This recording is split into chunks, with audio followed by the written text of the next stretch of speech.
ready to go. Yeah. My camera isn't working for two of you, but that's fine. I'm sure it'll fix itself eventually.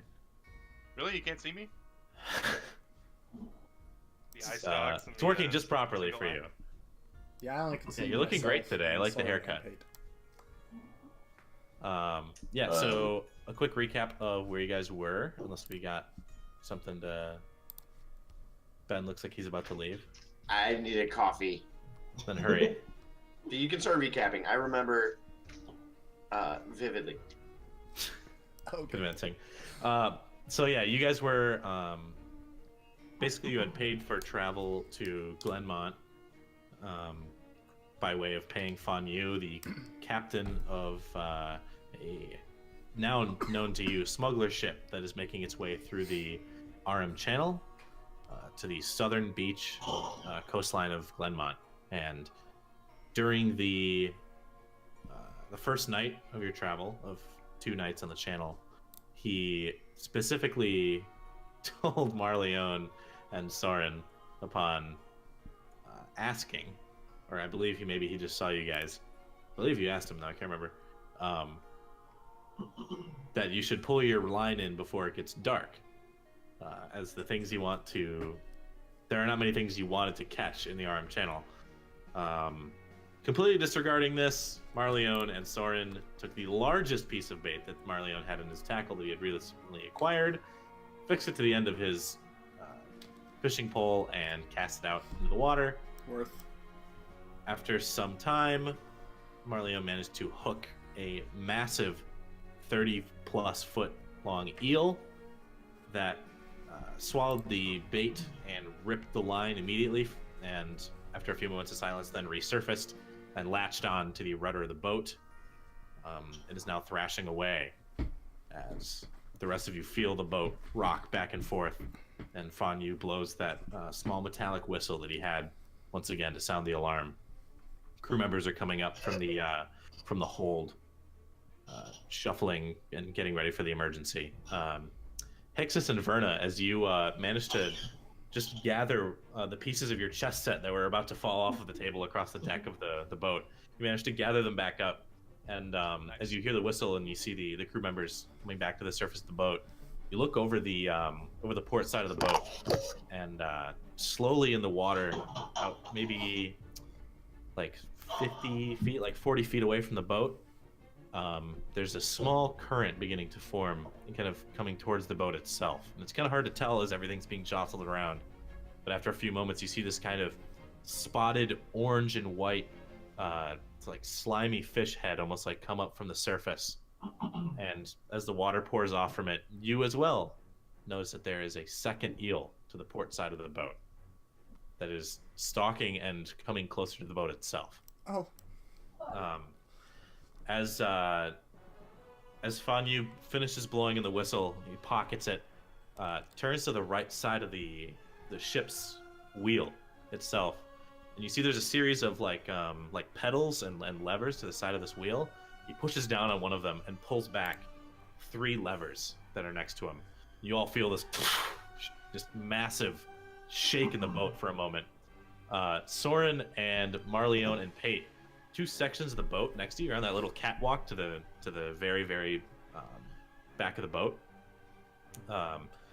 You see the sides begin to slide away from you, like the sides of the cabin of the boat become unhinged and just slide off into the water in front of you, behind the boat itself, drifting over the eel. As they capsize, and 2 smaller junks have been deployed from the side of the boat, chained very, very closely to the back of the boat. Verna and Hixus, you see another one as well slide off the front. These seem to be almost like miniature combat vessels that are being deployed from the boat itself. As Fan Yu reaches over and looks down towards Pate, who we saw earlier when you coughed very loudly when you were trying to sneak around the back. Looks down, sees Pate, and is about to say something, sees Marleone and Soren. Marleone with the dangling fishing line holding out over the water itself. Shit. Why don't you Did take this a before moment? I cast invisibility? What? Did you cast invisibility? Yeah, as soon as the eel attacked, I was like, I want to cast invisibility on the three of us. Oh, okay. Well, then he looks over and sees, does not see Pate or any of you. Looks over for a moment, just kind of disappears back over the railing. Begins to walk down the left side of the captain's wheel, coming up to Allrond and meeting up with Hixus and Verna, and points to all of you, and he goes, "Whatever it is in this channel, we need to take care of it. There are 3 deployed boats. Make your way to there now." Then he just immediately turns away and begins commanding the rest of the crew to deploy the rest of the vessels. With that, I will bring you guys. Like I was lifeboats? just starting to have fun. Or like warship? They're distinctly like armored. They're like plated on the sides, and they have like a reinforced rudder and two of these levers that are on the sides. But they're not like sticking out at all. They're just kind of embedded in the bottom. You see one of the crew members begin to unload one of these boats. The other one takes a stance next to the levers, and as they turn them left and right as they're being lowered down into the water, you see these 2 paddles underneath, kind of like in a propulsion motion, kicking back and forth from whatever mechanism is inside of them. I don't know what that was. What was that noise that I just heard? Oh, that was Laura following the channel. That surprised me. As she lowers the boat down to the water, you see that the paddles themselves are acting as like a prop, almost like a rudimentary prop.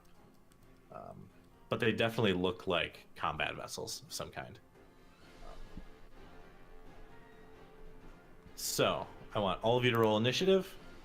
I need to do some rolls for these guys real quick.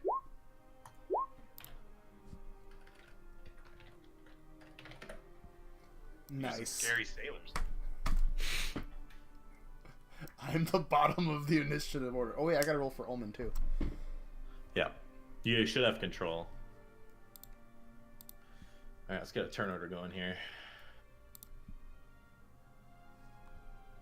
Wait, no wait, that doesn't seem right. I rolled it wrong.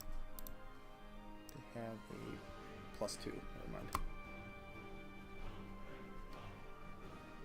All right, who do we got here? Verna coming in with a 22. I believe is going to be first. Thank you, Laura. Donated fucking $1.69 and just said 69 at me. By the way, don't send money to me. Send money to the Extra Life link down below. Any of the money that you guys send is going to go right to that anyway. But at least then they don't take their cut out of it. So. Money? Yeah. So I'm participating in Extra Life. We're in the middle of combat. I'll explain it. When the inevitable time that. You said money, Bennett. though. Yeah. Is it for us? No, it's not for you. It's for sick children in hospitals, you bastards. And I know it's never stopped any of you in this party before, but this time I will enforce it. You will be railroaded to not get any of this, all right? If you bring in money after the event, all right, we'll talk, okay? Kids play D&D. Okay, so Verna's definitely going to be on top here. Let's see. That one, and then next will be... Is that Omen's roll, by the way? The bottom one is, yeah. Okay. The 0.18 22. is just disregard that one. And then we've got this guy here. What do you need to roll for? One of you guys need to roll for Pig as well. I think Unless he's you just a want, straight like- D20. Yeah, unless you want Pig to like completely disappear from this fight and like hide below deck. Yeah, why not? Yeah, I wouldn't mind that. If I just wouldn't want that to come back and bite me in the ass. Yeah, we'll do that. Okay. If a situation comes to where like he's in combat again, obviously we'll be able to roll for him. But for now, Okay. you just kind of tell him to run below, and he like disappears below deck and goes Gotcha. to try and find somewhere to safe to hide. All right, so that's that. Next will be the other one, all right? Then let's see, Hixus is up after that. Oh, I'm sorry. Pate goes before then.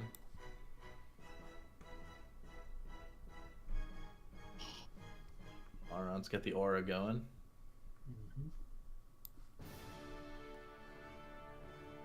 So Pate goes before Hixus. Then it's Hixus. Then it's Soren.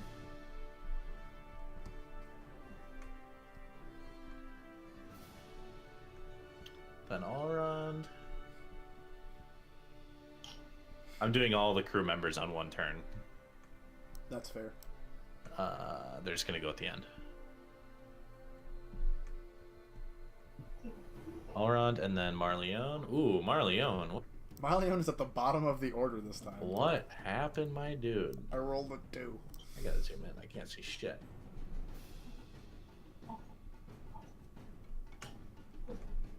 Wait, did Omen Omen rolled an 8. roll better than you? Jesus. Yeah, I know, it's bad. It's a fucking bird, dude. Shut up, okay? Alright, and then Marleone. Luckily, you're not the very last. And then I believe this is the eel that I have not added. Where's the fucking zoom? Alright, and then this one. I think I got everybody. Let's see. Allround's on there, Marleone's on there, Hixus, Verna, Pate, Soren, Omen. I think that's everybody. And then the crew members. Oh, Fonyu needs a roll. Okay, so he will go between Hixus and Soren.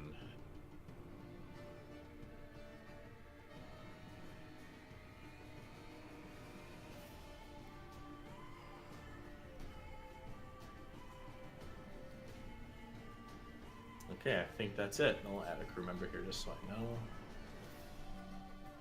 That is everyone. Pig is going to be deleted. No. All right, so, yeah, Verna, as you look out over the port side of the boat, you see that eel beginning to close in on the left side of the ship.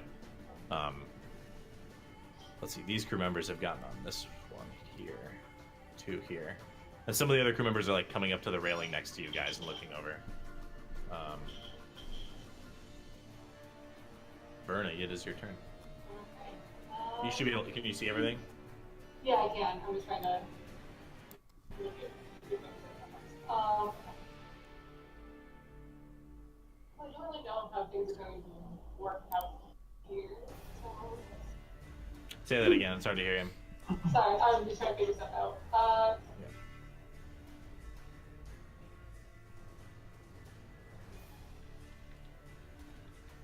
Oh wait.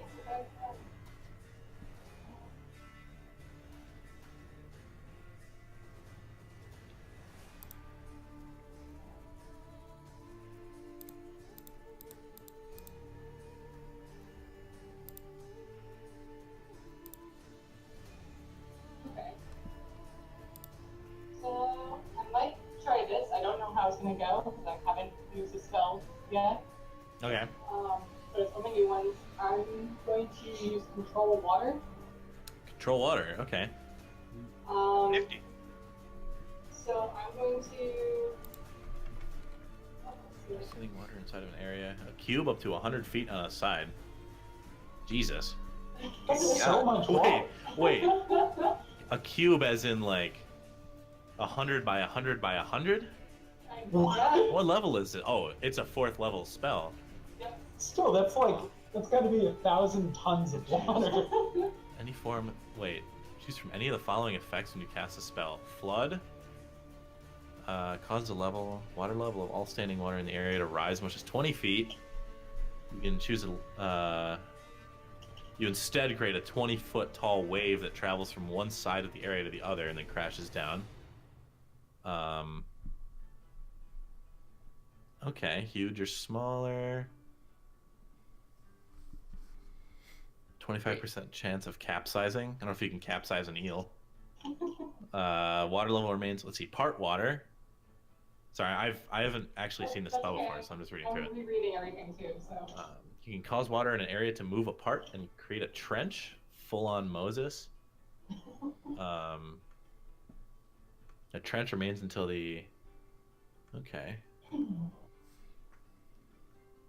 Jesus Christ. Okay. And then redirect flow, you cause flowing water in the area to move in a direction you choose. So the channel you guys are in is flowing north to south, but not like very fast. It would be like if you were swimming yourself in the water, it would be kind of hard to swim against the current, but it's not traveling at like a super fast speed by any means. Dean's face froze there for a minute, very, very concernedly. Yeah, we keep dropping a little bit. So can she actually make 100 by 100-foot cube of water move? I think that's what it's saying. Just did the math. That's 37.4 tons of water. It's got to be more than that. I've got 466 million pounds. Oh wait. Oh no, wait. Okay, so that's gallon. Oh Jesus. It's 74,800 gallons of water. Oh my god. Which is. You can control freestanding water inside an area you choose that is a cube up to 100 feet on a side. I mean, that's 100 by 100 by 100. Yeah. That's a million cubic feet. All right, so Verna's got some water. And whirlpool of 50 feet by 25 feet. I think that's all of them. That's all you can do. Get out of here, Wormboard. That's fucking cool. All right. So I was thinking it might come with the bite us in the ass, but I'm thinking whirlpool. Whirlpool? Yes. I'm gonna try and aim it so it's not like gonna directly pull us in. Yeah. But I have to get at least one of the eels, if not both. Yeah, so let's see. This effect requires a body of water 50 feet deep, 25. Yeah, so that qualifies. Form the center of the area. The whirlpool forms a vortex that is 5 feet wide at the base and up to 50 feet wide at the top. 20, up to, so you can make it more narrow. Yeah. 25 feet tall. Any creature or object in the water within 25 feet of the vortex is pulled in 10 feet towards it. A creature can swim away from the vortex, making a strength athletics check against your DC. It must make a strength save on a failed save. Oh, okay.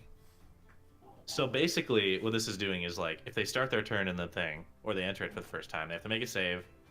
Otherwise, they take damage, and they're pulled towards the center by 10 feet. And then they have to make a save again to move away. Yeah. Gotcha. All right. Yeah. So where do you want to put it? So I'm gonna get it far enough away that we won't get pulled in at all, which is 25 feet away. So. Well, so the opening is how wide do you want to make the top of that? Enough to get this guy pulling and pull him away too. So probably.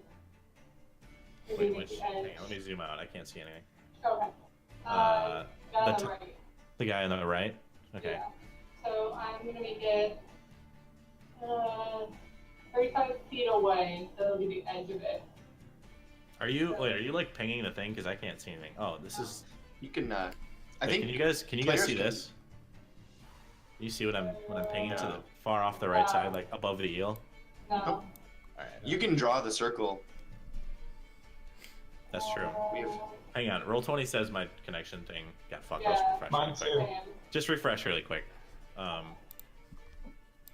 Yeah. Fucking Roll20. It's probably not helping that we're like all using cameras on it. It's already unstable as fuck. Yeah, it's been around for years now. I feel like it's the same system it's been for years. Like, And they've got to have cash. Like people use this. I fucking hope so. It's an expensive plan I'm paying for. Yeah, and I have spent probably $120, $150 on assets. Yeah, I haven't reconnected yet. If I'm getting a 503 here. Jesus. Yep. Good timing. I can still see the map. I can't see any of you, but. Good. Oh my gosh, Okay, so here, if I draw this object, let me do this. Right. Hold Shift to snap. Alt for circle. Can you see that circle to the right side of the ship? I can now. Yes. Because I'm still not connected. So basically, I'm just going to tell you, it's going to be 35 feet. The edge of it will be 35 feet away from the boat. And the center, I'm thinking, if it's straight from me, 95 feet away. Okay, so 35 feet away from the boat, and then So the center will be about 95 feet away. 95. Yeah. All right, so 95 is okay. So you want to like put it towards the eel. Yeah. So I just make the that's 50 feet across is the max. So let's make it 40 feet away, and the center will be 90 feet away. Okay, so you want a 40-foot top, 90 feet away. Yes. All right. So that'll be the center of it, and then the edges will go. So let's see. Something like that, and then we'll draw. Hang on. This is gonna be a real jank. You ready for this? Sarah and I still aren't Here's the center. reconnected. Yeah, Dean's still loading, and I can't see anything. So Yeah, you see. just keep doing it. I'm still connected. Sorry, so I'm trying to drawing see. it right now. So 40 feet, so 5, 10, 15, 20, 25, 30, 35, 40. Jesus Christ, this thing's fucking big. 40. This is a big fucking whirlpool. That's why I got this one. I was like, oh, that looks fun. That's a lot Magic of water, is too. cool. Yeah. Magic What it is is, cool. we gotta have a vacation one day and we just create a giant wave pool for all of us to hang out at. Yes. Alright, there's the whirlpool. Look at this masterful artistry going on here. Boom! 10 out of 10. Eel's definitely in it. For Yes. sure. Cool. That was my goal. So And then it says, let's see, any creature that is within 25 feet is pulled 10 feet towards it. Yeah, so they don't take damage till they're in it, but they get sucked towards it. Oh shit. hmm? All of you should be very proud. We all just got an extra life donation. Woo! Yeah. Hey, thanks. Nice. Let's find out who it is. If it'll actually work. Jesus Christ. Huh. I forgot I integrated it with Streamlabs and just blasted my ears out. So you guys can't see? You guys can't see yet? No, I'm stuck in loading. Yeah, Holy same. Fuck. I'm just gonna tune into your stream so I can see. It's a good idea. Thank you, Matt. Just donated $50. Nice. Yeah. Thank you, Matt. What a good person. See, you could hear me call you a good person too if you donate money to Extra Life. Nice. Thanks, dude. Matt's donated to every single campaign I've done, I think. Alright, I need to get rid of this shitty circle. How do I get rid of it? Not the actual shitty one, the one above it. Fuck. You mean the good circle? The good circle, yeah. Shows I'm still in your game, but I'm not really. It's still loading. Yeah, same. Maybe God just damn like the East Coast is out. I was gonna say I'm doing all right here. Ben, are you doing okay? There we go. Delete. Yeah, everything's good for me. So you guys can see. Wait, Ken, you can't either? I'm watching through the stream. Shit. I guess I'll do that. Yeah, do that for now. So the whirlpool, so this massive vortex begins to form in the water off the port side of the boat. The water kind of just sinks down into the channel, like silently, as it just disappears down. The back half of the eel begins to be pulled back towards it. Kind of like whips its head around and looks back, and then focuses back on Verna at the side of the boat. It's going to, let's see. Any creature or object within the water. Creature can swim away. I'm trying to figure out when it gets pulled in.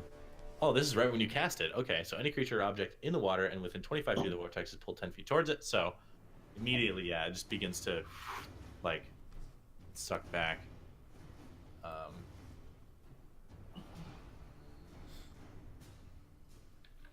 And it's going to take. So you need to roll. Are you able to get into roll 20? I just got a Sorry. 5 out of 3 service unavailable. Let me see. I'm still technically in, but I can't see anything. You You have can't what see I- anything, but You said you can. Sorry, like you can see the interface, or just nothing at all. So I can see the boat and the turn order and everything like that, but I can't see the images, and it does say that my connection is interrupted. And there's no like sidebar on the right side. There is, so I can see that in the chat, but I don't know if I see anything updated in the chat at all. Oh, okay. Just try doing a roll and see if it comes through. It's 2d8, right? Yes, 2d8 bludgeoning damage. If it, Okay, so I Well, roll here- it when I call it updated. Okay, here, let me actually, it has to roll a save first. What's your spell save DC?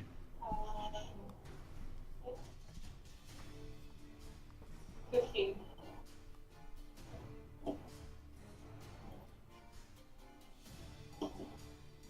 Sorry, 15? Yeah. Alright, so, yeah, it will fail its strength save as it just gets, like, battered around by these waves and whirlpool currents beginning to suck it down.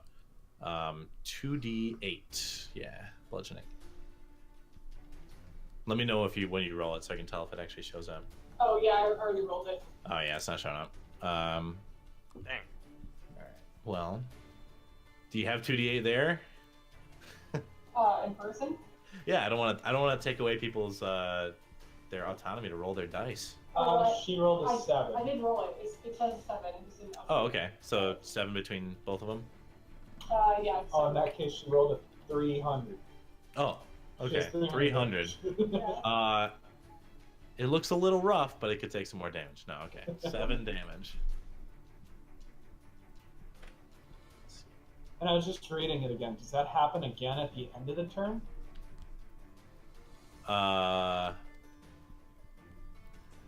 A creature caught in the vortex uses action to try and swim away. Hang on, let me read it again real quick.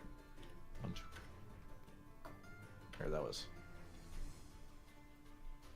Can't do fucking math. Yeah, thank you.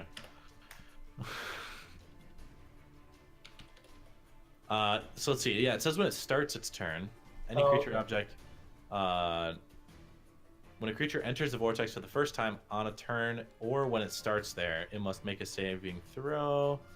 Creature caught in the vortex can use its action to try and swim away, as described above, but has disadvantage on strength check to do so. First time that an object enters the vortex, the object taking 2d8 bludgeoning damage. This damage occurs each round it remains in the vortex. Nice. So as long as he can't get out, he keeps taking damage. Nice. All right. Anything else you want to do in your turn? You got movement. You got. Here, I can zoom in so you can see if you don't have access right now. You're right here.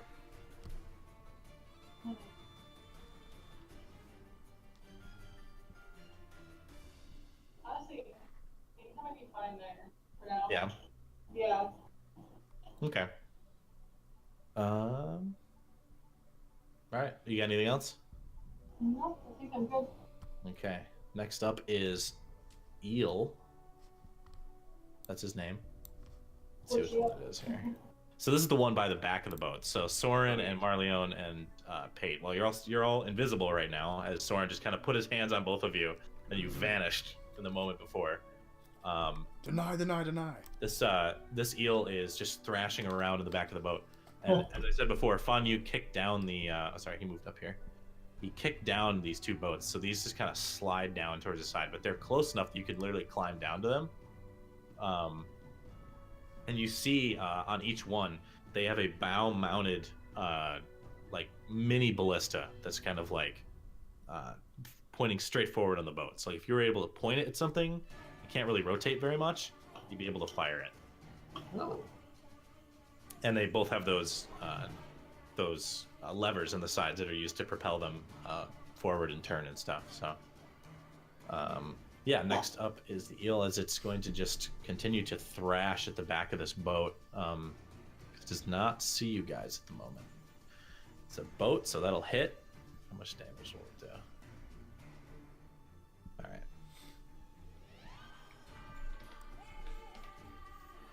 Yeah, some of these pieces of the boat, like some of the refuse from the back of the hull, is just kind of floating out down the channel. there's not like an obvious hole in the hull yet. It's like I said, when you went up on the ship, you saw there's like these heavy pieces of armor and like sturdy slatted wood along the side. So it's just kind of ripping away at it, but it's not really in yet. It's going to do that for its whole turn. The one in the whirlpool is going to make a strength save. Don't know if that's going to work. What's your... It was 15? No, that's it'll fail. Oh, it has disadvantage anyway, so definitely a fail. So it's going to take another 2d8 bludgeoning damage. Next. Oh. I got an 8. Another 8? Yeah. Or an 8? Or, All right. Yeah. All right.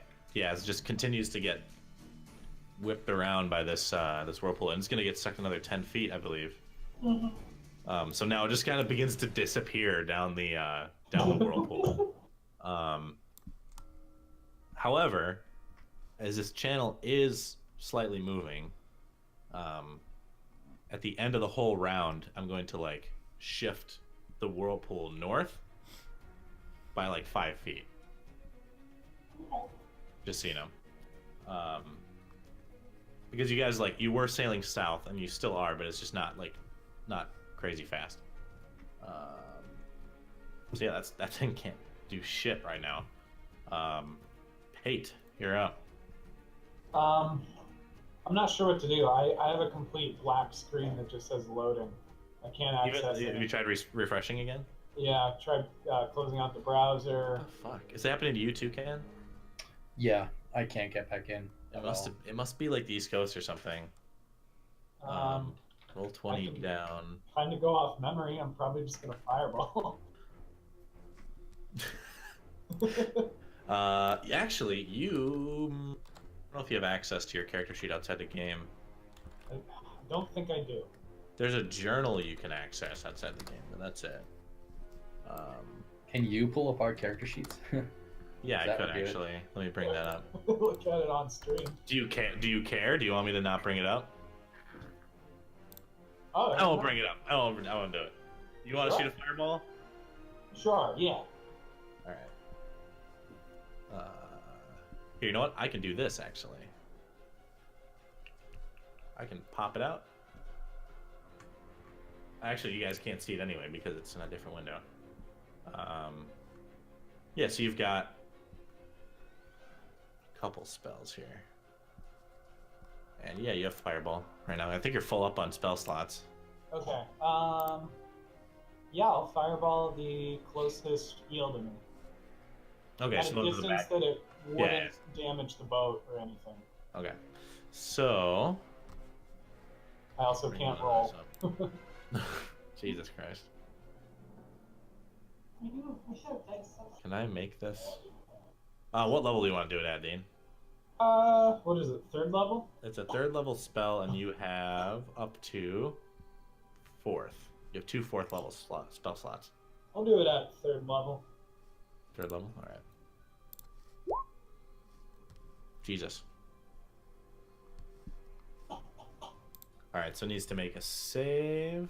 Oops.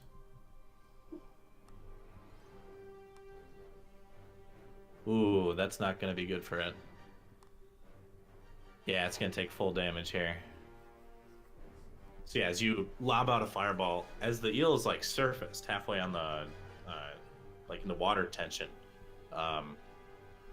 you manage to land a fireball right on like the tail of the eel, and it blasts forward, doing 21 fire damage.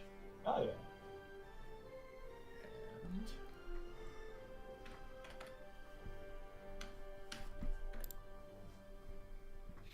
Jesus, everybody's camera cut out. Why is this like the one fucking night? We could have done this any other night of the week. Yours? When we're I've we're seen not If you're playing. trying to raise money for kids, shut it down. Dakota and I are unwavering. That's true. I can see you guys. I noticed. I have an idea, maybe.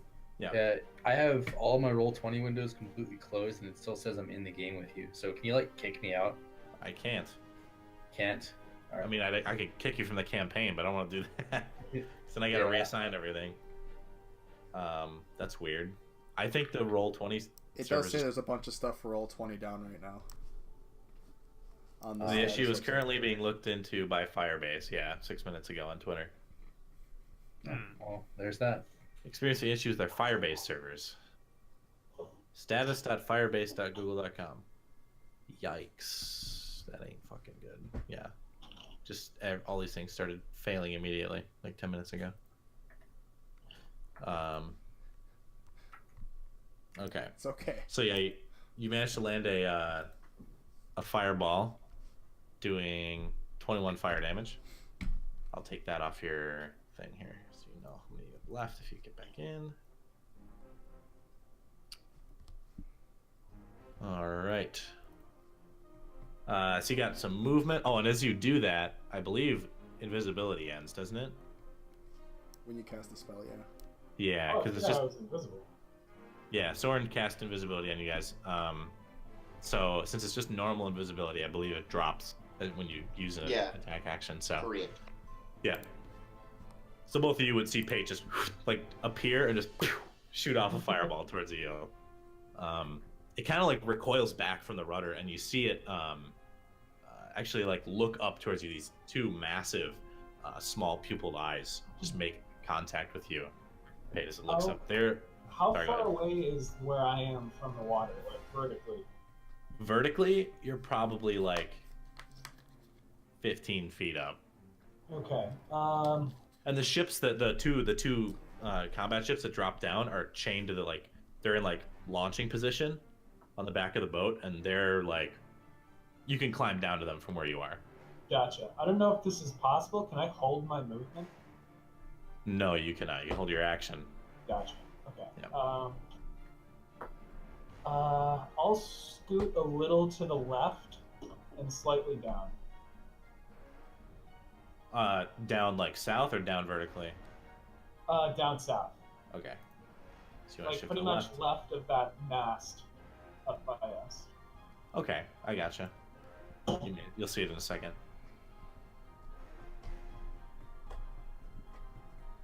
Let me know if that's good. Perfect. All right, cool. Yeah, and then you have a Can I bonus climb action.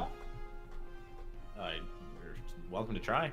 Like, do I see like a little platform right above it? Yeah, there's like some rope hanging off the side of it, but there's not like a ladder to climb up. Oh, okay. Yeah, I'll try climbing up the rope. Okay, I would say make a athletics check, Hell but yeah, you let's do it. can't. Yeah, just keep trying to refresh and get back in. Yeah. You can. Still no luck. In the meantime, I will put one here for you because you don't even have the thing up. Like at least Sarah has her sheet. Yeah, she never did a big refresh. Yeah. Shit, where's your fucking... There it is. So, athletics check.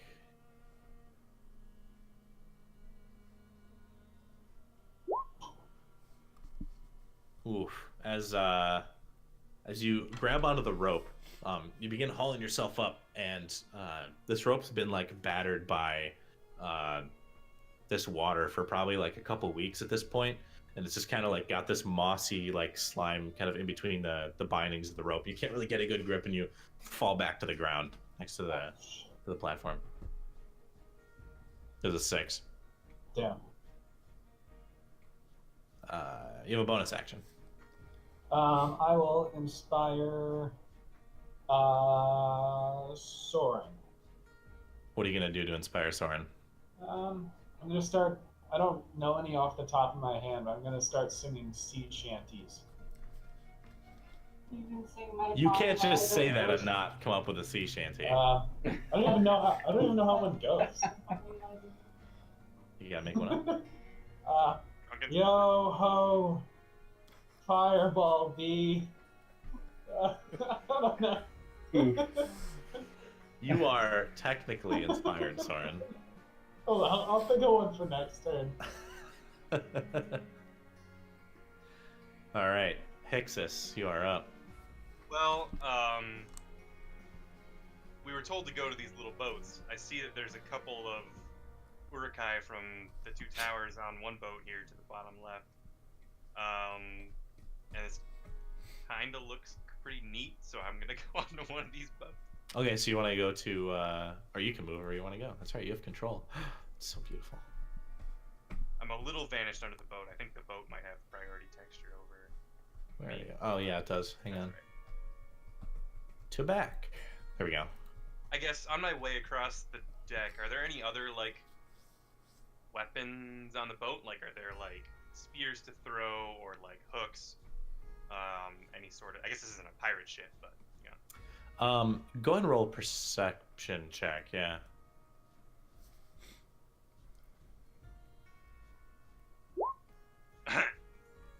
You don't see any. Hey, up a here. boat!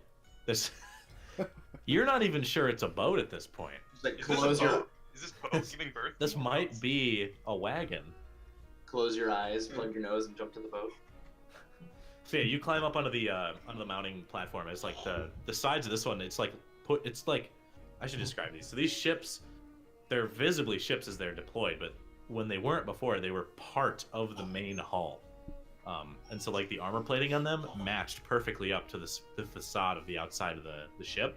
So as they slide forward and like tilt down, they're in like a launching position. And as these two crew members are getting ready to launch, they see you come up, and one of them like helps you up onto the side of the platform.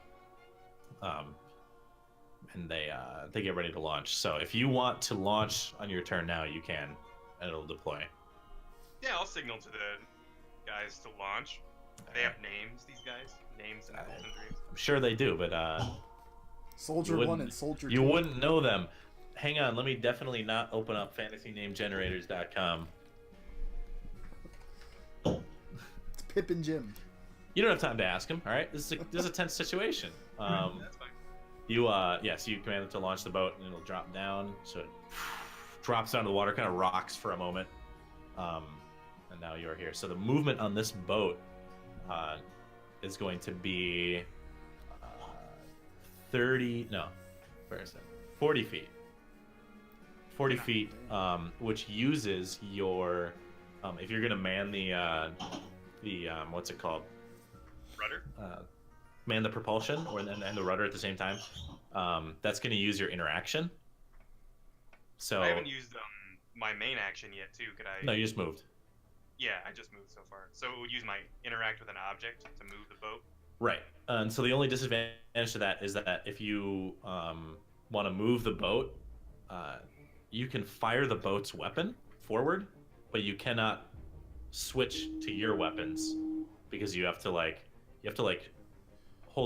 disarm your halberd, right? It doesn't matter like how you do it because you have to use both hands to use the levers. Yeah. And to switch back to a weapon uses your interaction. But because you're at the pilot controls, and these are like armed ships that you're on, the weapon to be fired is like accessible from where you are. Okay, that's cool. Yeah. What are the Jim and John doing here on the boat? Is that their names? Did you ask? I You mean, just assume their names, dude? I guess I am assuming their names. I don't know any Urukai names off the top of my head. They both have these. Well, go ahead and roll a roll an insight check.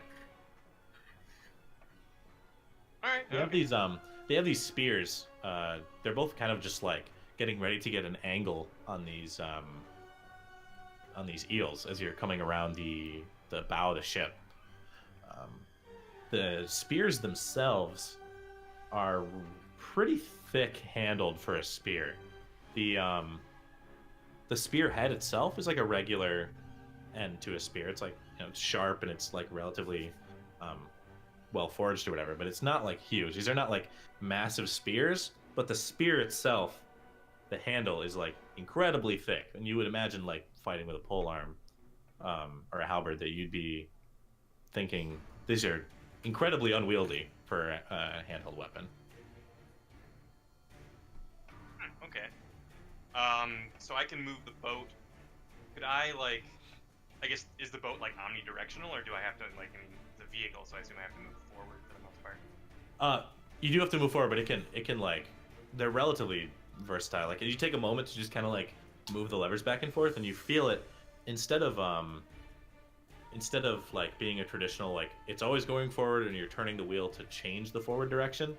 The two paddles that are being used, you kind of like you can put more force on one of them, and it almost like swims to the left or right. So they're very, very agile. They can't do like a 180. But if you want to just like do a turn and swim directly past the front of the boat, you could. Okay. I guess I'd want to try and cover the left side since I saw the whirlpool happen.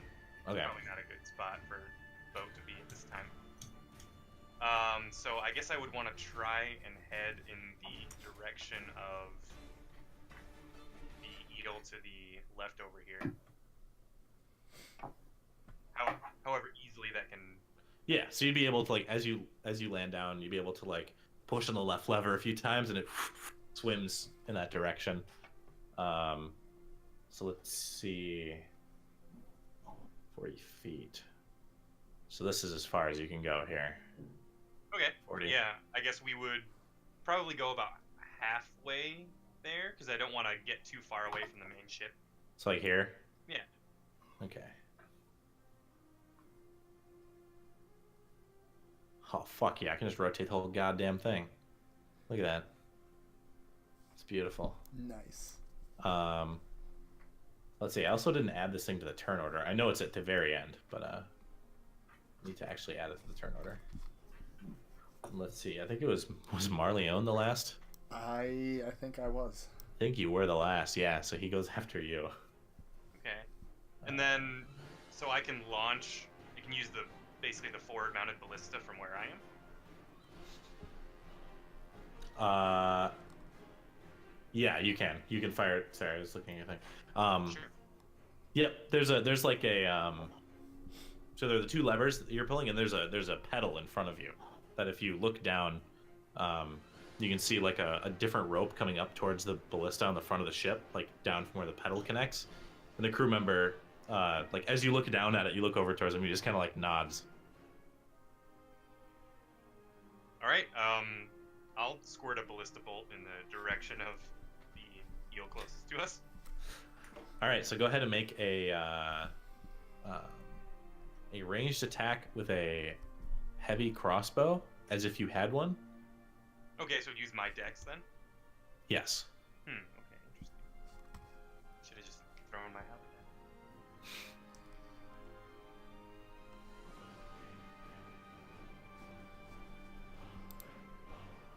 That's not terrific. That's your dex? Yeah, well, dex and proficiency, right? Are you proficient with heavy? Oh, yeah, you're proficient with everything. Yeah. Yeah. So as you push down on the, or I'm sorry, did I say? Wait, what did I just tell you to roll? There are two rolls for this for the first time you use it. There's I guess you went for the attack first, so it was proficiency plus dex, I think. Okay. No, I did this wrong. This is my bad.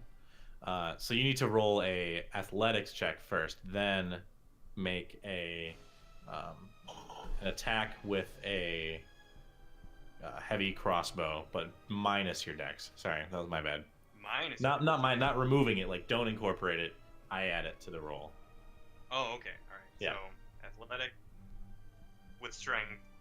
With strength, yeah. So you push down on the pedal for the first time, and when you push, you expect it to release. However, you see the rope actually, the bolt was loaded. However, it was not at tension, and the rope pushes down from where you are and pulls back to load into the ballista. So you manage to get it all the way down, sinks into the slot. Then when you release, you see it fly off. So now make a just roll a d20. Okay. Add your proficiency, and then I'll tell you if it succeeds because I have to add the ship. Well, yeah, that'll hit. So yeah, you managed to fire off a bolt, and you like adjust one of the levers just enough to you see the bolt fly off and sink into the side of this eel as it rises in the water for a moment, and you see it turn its entire body like one fluid motion towards the ship that you're on.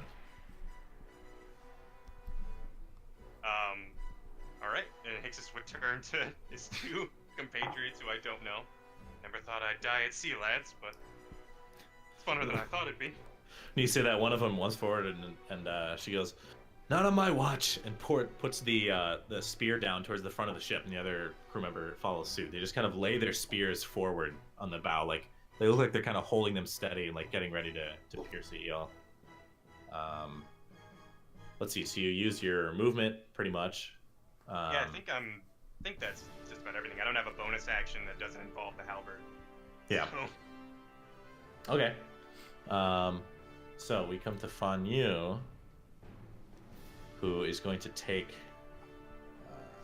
Actually, I'm going to put him with the crew members. It doesn't make any sense to have him go on his own. So Soren, you're up. Ah, okay. Feeling inspired by the sea shanty of Pate. Wait, how'd that go again? I think it was yo ho fireball, yo, something like that. It was along the lines of that. But It was more of a much sea rap. motivation. Soren's going to just kind of like hum along, like try to catch the tune, and hum along, and then jump into the boat. Is it like easy to climb down? Yeah, there's actually these are mounted up on the sides, so they're like mounted to let people climb into them and deploy them. And then I'll like excitedly jump into the boat and then not know what to do. Go ahead and make an investigation check. Since Also, you do didn't they look- see the person do it. It takes you a moment, but like when you grab the two levers and you like push them forward and back, you hear this like in the back, and you look and you see the paddles flipping back and forth in the back of the ship. You determine that that's how it goes forward. Will Soren be able to like work it out? Yeah. And drive this thing? Is it a one-person vessel? It's Like, can I operated by one operate it? person, but there's more than enough room for 4 people to stand on it. Okay. Then I'm gonna go ahead and launch. Still invisible, right? So. Yeah, so Marleone, you're standing there where this eel is like ripping away at the you like looked up at Pate as like Pate ran away. And then you look to your left, you see the levers of the boat going and you look at it for a moment, and then the whole boat just disappears down the side of the stern and disappears in the water. You're as Soren, you launch the ship. So you land like right here. You're now like 5 to 7 feet away from the eel, as it kind of thrashes a bit more at the rudder. You see the rudder's pretty torn up on the back of the boat, but it's still intact. You see it turn its head towards you as you splash down in the water. Go ahead and roll a Arcana check. I'm going to send you a whisper. Okay. I'm going to do it in Discord so none of you fuckers can read it. Can you jump it, Marleone? I'm gonna send a mental message to Marleone that says, "I'll drive." Can I jump it? This is Marleone you're talking to. And then, can I hold my action so that if Marleone jumps into this boat, that I'll like then use that action to drive the boat, like turn to the left and like drive it? Wait, so you want to hold your action to? Or was my action to release the boat? No, so that's your interaction is to like take control of the boat for the turn. All right. I guess I should explain this so everybody knows going forward. You use your interaction, which you usually use to switch weapons or pick something up or like whatever. You use that to when you're at the controls or you get to the controls, you operate the boat for that turn. If you use your interaction to do that, you can use your main action to make an attack with the weapon of the boat. Because you're a caster, since you don't need to wield a weapon to cast a spell, you could, if you have to use an action to cast something, you could do it as well. So I guess what I want to do is like move the boat. I don't really want to like attack with it necessarily. I just want to like move it, but I want to wait until Marleone gets in.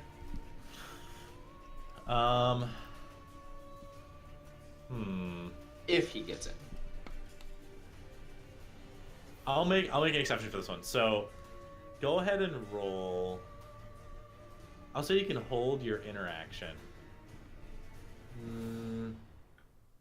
So how did the Hixus boat go? Like as part of his one interaction, he launched the boat and drove the boat. Yeah. basically when you took it, it's just like you like step on a pedal and it just drops. And then starts going. So yeah. should I be like moving forward right now? You're drifting forward. You have to move the levers to actually propel the boat. So in this case, I'll say. I mean, I'll use a standard action to do it. Like if it's something that like I will take my action. Oh, this turn. If you want to burn your action to wait. Yeah, that's what I want to do. I just want to hold my Okay. action so that when if you can do Marleone that. jumps in the boat, I'm gonna like. Yeah, so you can do that. But I'm gonna floor it. Okay, that's fine. Yeah, if you want to hold your main action to move the boat Yeah. when it gets there instead of using the rest of your turn for moving it, then yeah. You can do I will drive. I'm gonna pedal to the metal if he gets in this boat. I'm sorry, I'm sending you the thing right now, by the way. Okay. Yeah, that's my turn then. I hope Marleone heard me humming this sea shanty. All right, so you jump down. Arlaron, you are up. Alrighty. Am I able to reach the boat directly above me in 30 feet? Should be able to. All right. Yeah, I'd say you can get on there, right at the back. Mm-hmm. 'Cause that's where the controls are. So you want to run up there? Yeah. You can't control your guy. That's right. Shit. Yep. All right, so you hop onto the back of the boat, climb up and just kind of take control for a moment, get familiar. I'd say make an investigation check, just to figure them out real quick. Since you technically haven't seen anybody operate them, Soren is still invisible. Investigation, is that in? I think it's Yes. I think it's a -1. off It's each -1 for you. point. Yeah. No, wisdom's -1. Never mind. It should be +1. I was gonna say. I'll check your sheet quick. Yeah, it's a +1. Do you have a thingy? Do you want to roll it yourself? Nah, you're good. All right, go for it.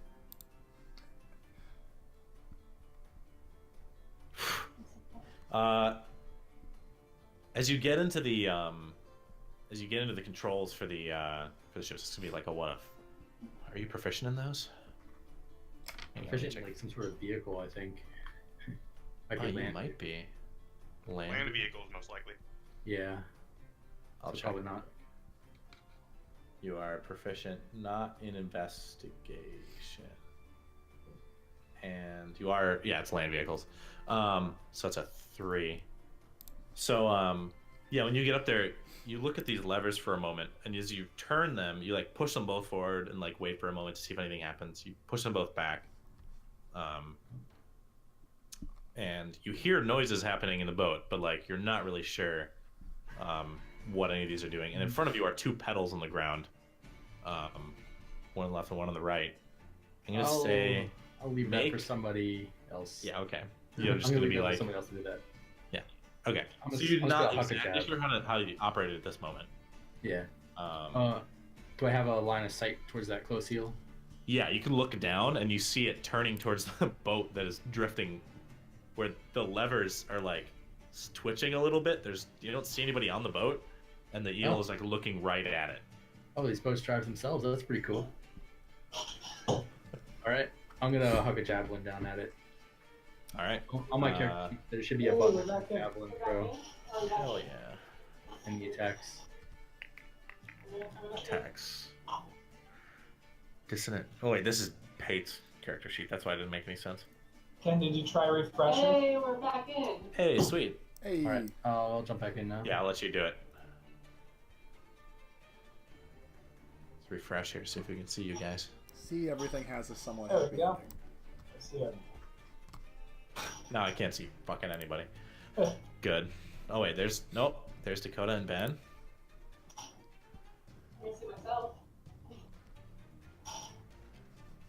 I can't see anyone's video. Well, that's fine. You guys see? It's taking a while to load anyway. I think it's overloaded. Just yep, I can see that. Hey, alright, that works. Awesome. So now my video disappeared. What the fuck? All right, there we go. Alron, do you got access? I am in, but the map is blank. It's blank. Oh, there it is. It was just taking forever to. Okay. It just popped up. Yeah, go ahead and make your attack with the javelin.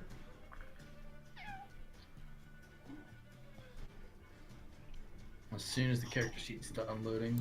There we go. I can see Sarah. Slowly, Dean will load in.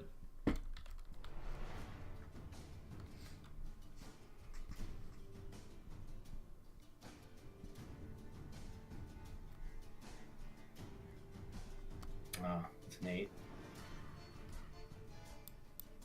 Oh, it didn't show up for me. It didn't show up for me either.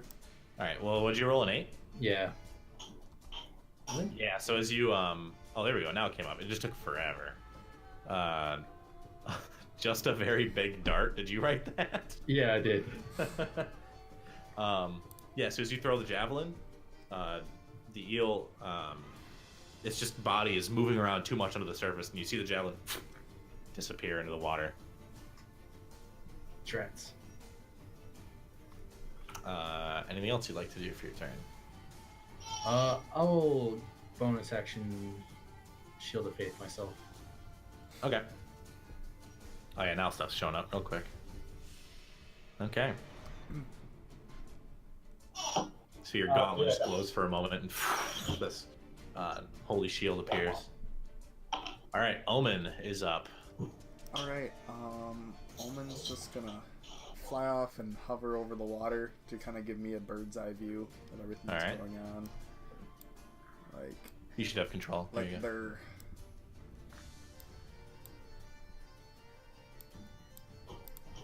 I think that'll be all Omen does this turn.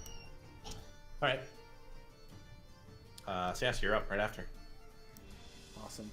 Marleone, because it's dim light right now. Marleone's going to just teleport onto the boat, but I don't have control over Marleone. Which boat? The one that's piloting itself. Okay. Oh, you don't. Fuck, that's right. I need to fix your tokens still. Pedal to the metal. Now you have control. Are you sure you know I'm on there though? That's the thing. I am invisible. Wait. Make a perception check. I mean, is Just do it. invisible and okay. Just do it. All right. Yeah. So you teleport down to the boat. I was gonna say if it was low enough that you would attempt to teleport into the same spot, but so you make your way down to the boat. Yeah. In fact, its eel is like actually it should be like this. Kind of like oh, you're good. It's not like Yay. it's its turn. I can't bend them. It's like looking up right towards the boat. Is it within punching range? Let's see. It was like hang on. It was like this a moment ago. So I gotta make sure. Yeah, it would be within punching range technically. Oh my god. Screw the publicity. I'm We're gonna drive-by freaking punch. punch that eel in the face. All right. Go ahead and make your attacks. And I'm going to attempt a stunning strike while I'm at it.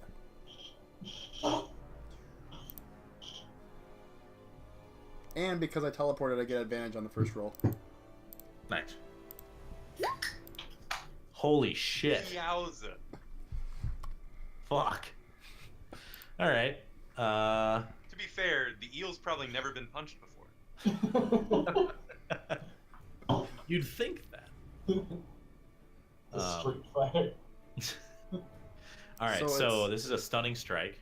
Okay, so just so I make sure for the damage, it's a full dice plus a rolled dice, right? Because it's like 1.5 times basically. Yes, for a crit. So it'd be 6 plus 9, so that'd be 15.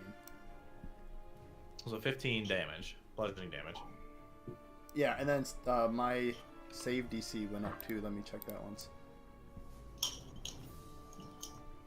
And it has to make a save against you, right? Yeah, it's a con save. Let me verify something quick. I'm pretty sure it's gonna make it. But it'll take the damage though. So 15 damage.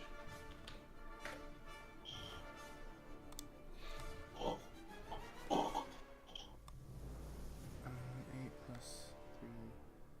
Yeah, so it'd be 14, just in case. 14. and then it makes it rolled 21 for its save, Nice. for con save. Okay, I'm gonna punch it again. All right. That'll hit. Dang. What the fuck? He's So 9 bludgeoning damage. Just doesn't know how to bob and weave. Yeah, so, Soren, you see as Marleone just appears in front of you on this boat, and just immediately goes and starts punching the eel right in the face. It takes, like, it's so quick that the eel doesn't even have time to react. It kind of, like, writhes around for a moment. But then it kind of retracts away from Marleone. The thing goes crack, and then we're gonna drive off. Marleone, as you land on the boat and land your punches, you feel the boat immediately just start kicking forward underneath you.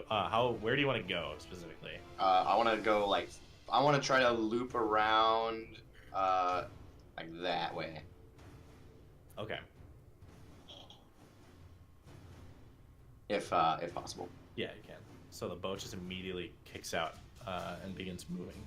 Unless you were done attacking, right? Or you out of punches? That doesn't matter. He just Punches did are it. out. I just did it. You can't communicate to him. You're still invisible, or at least you haven't communicated. To I him. can communicate with him. Well, yeah. Yep. So you, Marleone, the ship just turns away from the eel immediately. You look behind you. You see the levers just going with nobody on them.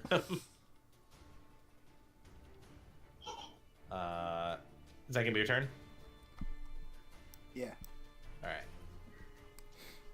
Next up is this eel here. As the bolt sinks in from Hicks's boat, you see the eel kind of like wince in pain for a moment, Hixus, and then it swims down into the water beneath. Go ahead and make a perception check. That's not terrible. Yeah, you see like, you can't make out the features anymore, but the silhouette of this eel disappears down below the boat, and you see it begin to come up towards the bottom of the ship that you're on. It's going to make an attack against it. Hit. So it crashes up towards the bow of the ship that you're on. I want to make sure this is an animal, so go ahead and make a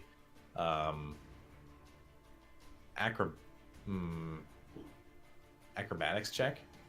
Or no, this would be yeah, it would be an acrobatics check to try and like maintain as the boat is kicked upwards in front of you. The bow is completely like raising out of the water as the 2 crew members try to hold on to the sides as well. That's not a good one for me. That's not a terrible roll though. You manage to brace yourself against the side pretty easily as it doesn't like flip over, but it kicks up like a good 4 or 5 feet and like just is completely angled for a moment. One of the crew members falls backwards in the ship itself, doesn't fall overboard, but loses their grip on their weapon, and the spear falls to the ground. And as it falls, they were both propped forward. You all hear this loud as the tip of the spear explodes in this cloud of kind of like white and gray smoke, and the spearhead goes and flies off into the distance, disappearing into the night sky. Smoke billowing out of the end of this. Hixus is now, you see, hollowed out spear. That's why the handles are so large. Is my halberd okay? Your halberd is good. You got it. You're you're at the control still. You have it with you. Like you just have it kind of in one hand as you're operating the levers. The other crew member manages to hold on and kind of like gets startled by the sound of the explosion. Manages to hold on to their weapon. Begins pointing it towards the eel. The front of the ship looks kind of beat up, but it's managing to hold, as that's the brunt of the armor is in front. Okay, now the crew's turn.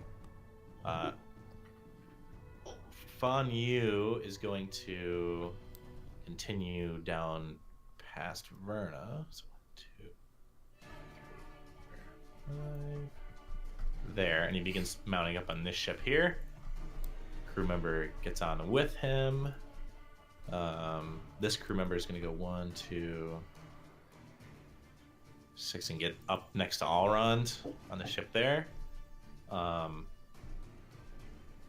And these three are going to go. Let's see. 1, 2, 3. It's going to walk up next to Verna. These two are. And they're bringing similar spears up as well. They kind of point their spears off the port side of the ship as this guy comes over here and does the same. Let's see. Oh, why is he behind here? Move to back. I don't know why it's not working. Verna, you see as the two crew members lay their spears on the side, they take a small piece of like keyed wood out of the side of their belts. They stick it into a slot on the side of the spear. They pull back on it. And you hear this, and a similar explosion takes off as two spearheads go flying out into the water towards the eel that's in the whirlpool. I'm gonna make 2 attacks. One of those will hit, as the other one just sinks into the whirlpool next to it. The other one manages to hit the eel on the side of the body. Deals its damage.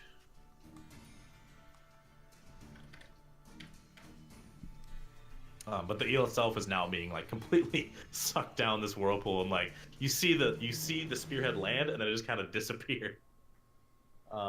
Those two make their attacks. This one is going to make attack against the eel next to Hixus. That will miss, however. You hear another one of those explosions as the spearhead flies into the water next to the eel. And I think, let's see. Oh, the crew member with Alrond takes a moment, sees you kind of like struggling with the controls, and sees you like about to step on one of the pedals, and he kind of like holds you for a moment and goes, "The other one, the one here on your left, that deploys the ship." And he kind of takes like just a moment to like orient you with the controls, so you're able to fully operate it if you wish. Word. And then he takes a position here. And kind of like points down towards the eel, but can't get a really good angle. Fanyu is going to deploy this ship with the crew member on it with him. Lands down there, and as he's going down, Verna, you hear Fanyu yell to the crew member who's driving the ship. He's on the front. You hear him just say, "Get me an angle," as they begin riding out towards the edge of the whirlpool. That'll be it for them. Brings us to the top of the round.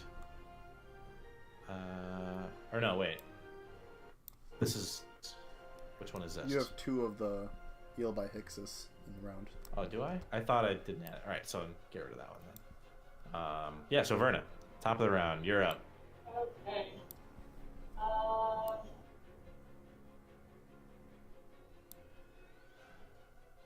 So if I were to do the same thing as last time, would that create a new whirlpool and get rid of the old one? Or would that create a second one? I believe it's a concentration spell, if I'm not mistaken. Yeah. Yeah, it is. So yeah, if you create a new one, the old one dissipates. Okay. I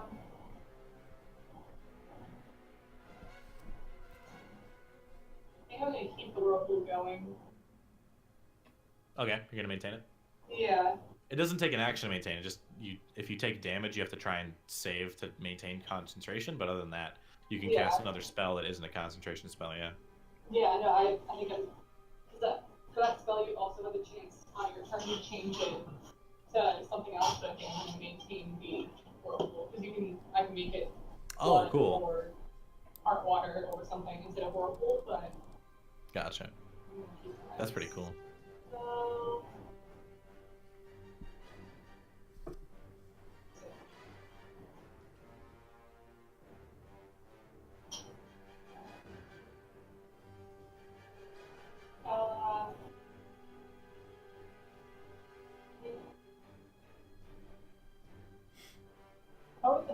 What kind of do element effects are they normal? So like fire on water, is it exactly a thing? Fire in water, but like if you're on the surface of the water, which this is technically still, it's just angled away from you because of the whirlpool. This eel still is on the surface of the water. It hasn't dived. Okay, so are all of the eels on top of the water technically?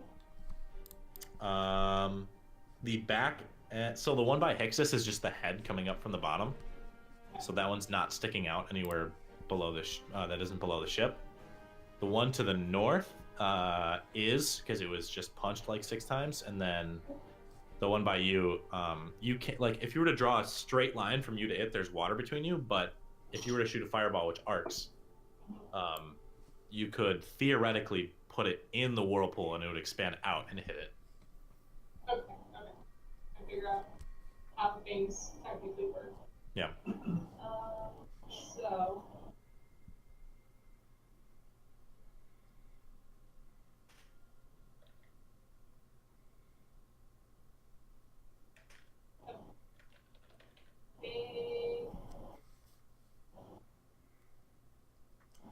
I think I might fireball the one that is behind the ship.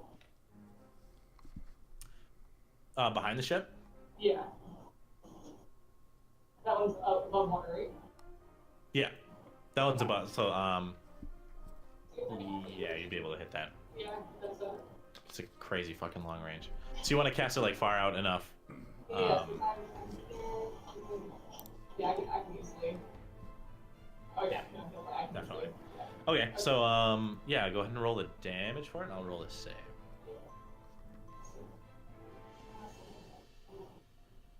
And it's a 15, you said.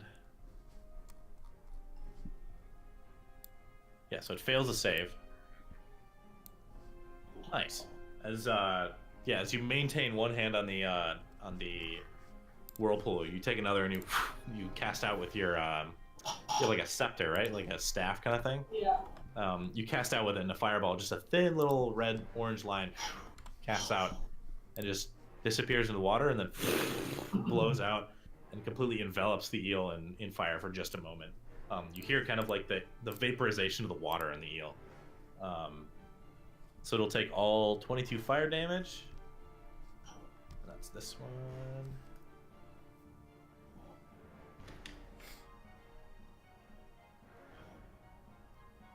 Yeah, it's just kind of like gross, almost like sizzling sound comes from the south or from the north side of the ship.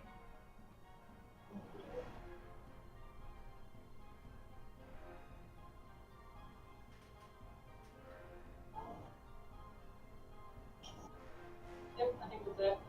Let's see where I am. Okay.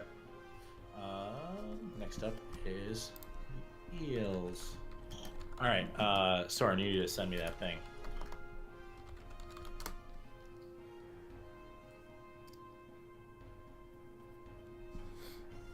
Okay. I have to type something really quick. Secret, spoopy secrets. Actually, first, I need to make sure that you need to save, I'm pretty sure.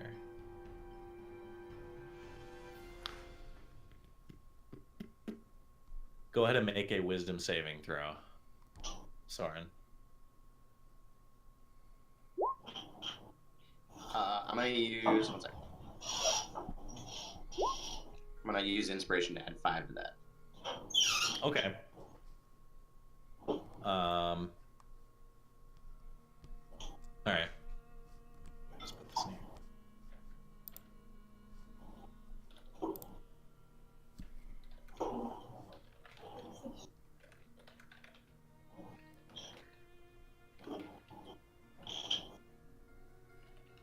Oh, who did we lose?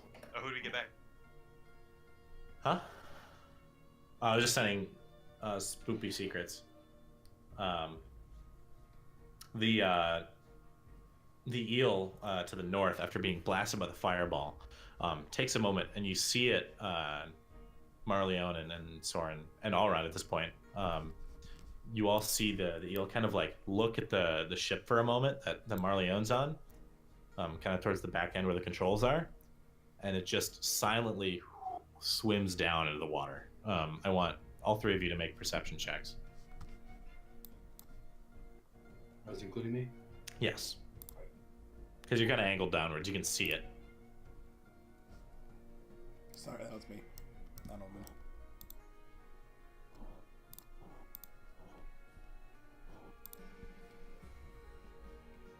let's see, that was okay. Soren's was a 12, right? Yeah, as Marleone and Alrond, as it disappears down into the water below, it just you can't really make it out with all the waves and the aftermath of the fireball. It seems to vanish from your view.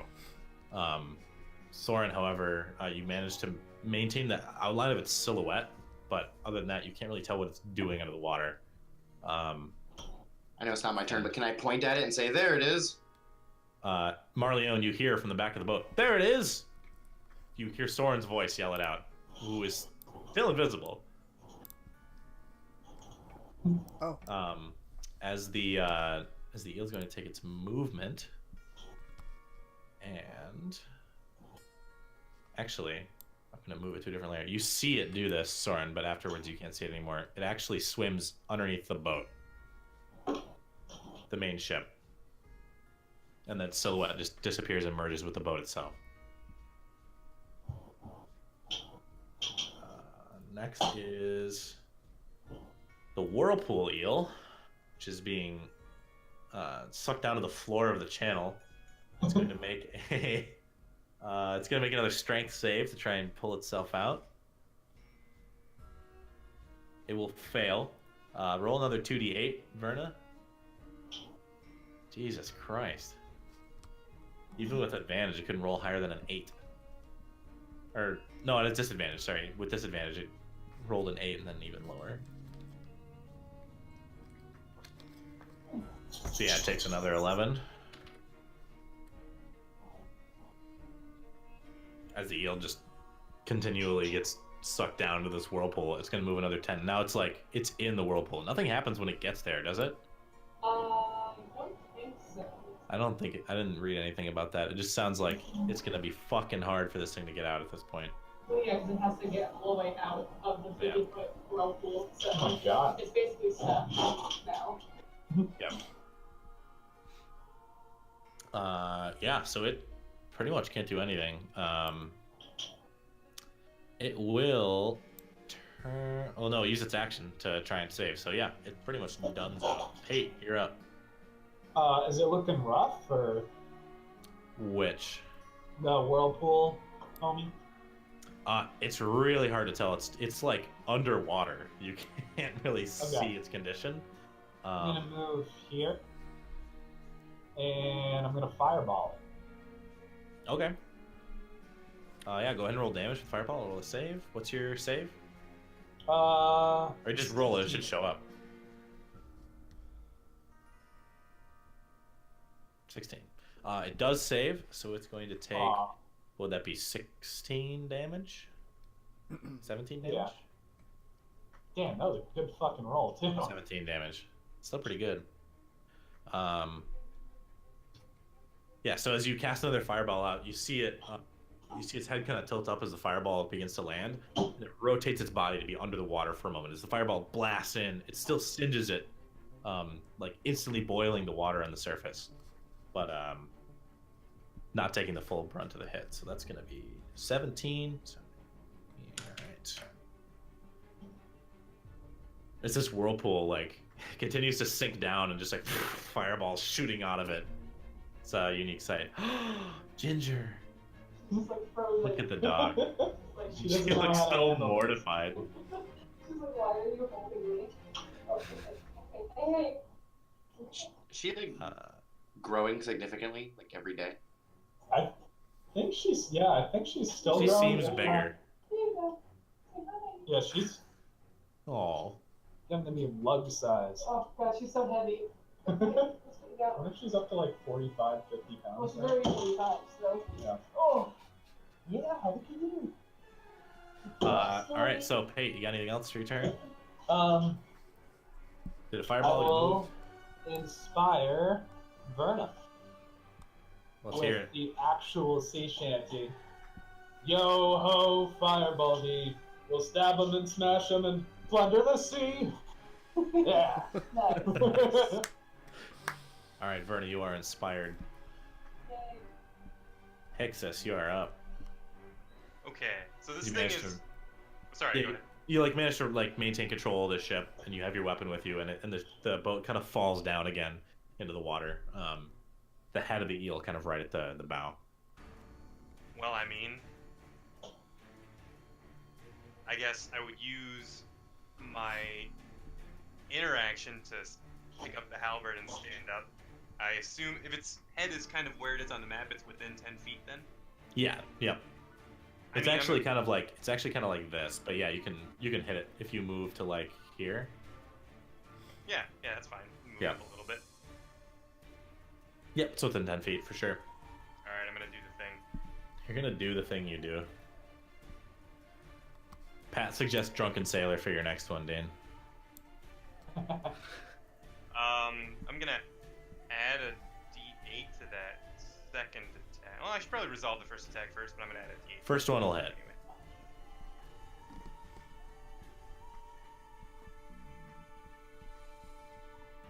A 16 hit? Let me double check. Negative. No. Wait, Bummer. have I been doing this wrong? No. Yes, it. No, just kidding. Meat, beat.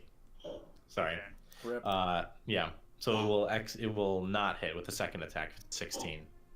Well, I'll do the first attack for sure, and I'll use another dice to make it a menacing attack. Okay. So I'm gonna do the damage real quick. Okay, so 14. As you just slash out at the eel that's been tearing away at the ship in front of you. Plus another 3, and then Okay, it so has 17. to make a DC 16 Wisdom saving throw or be frightened of me. Okay. So let's first do the 17 damage. So that'll be. And you said DC 16 Wisdom save.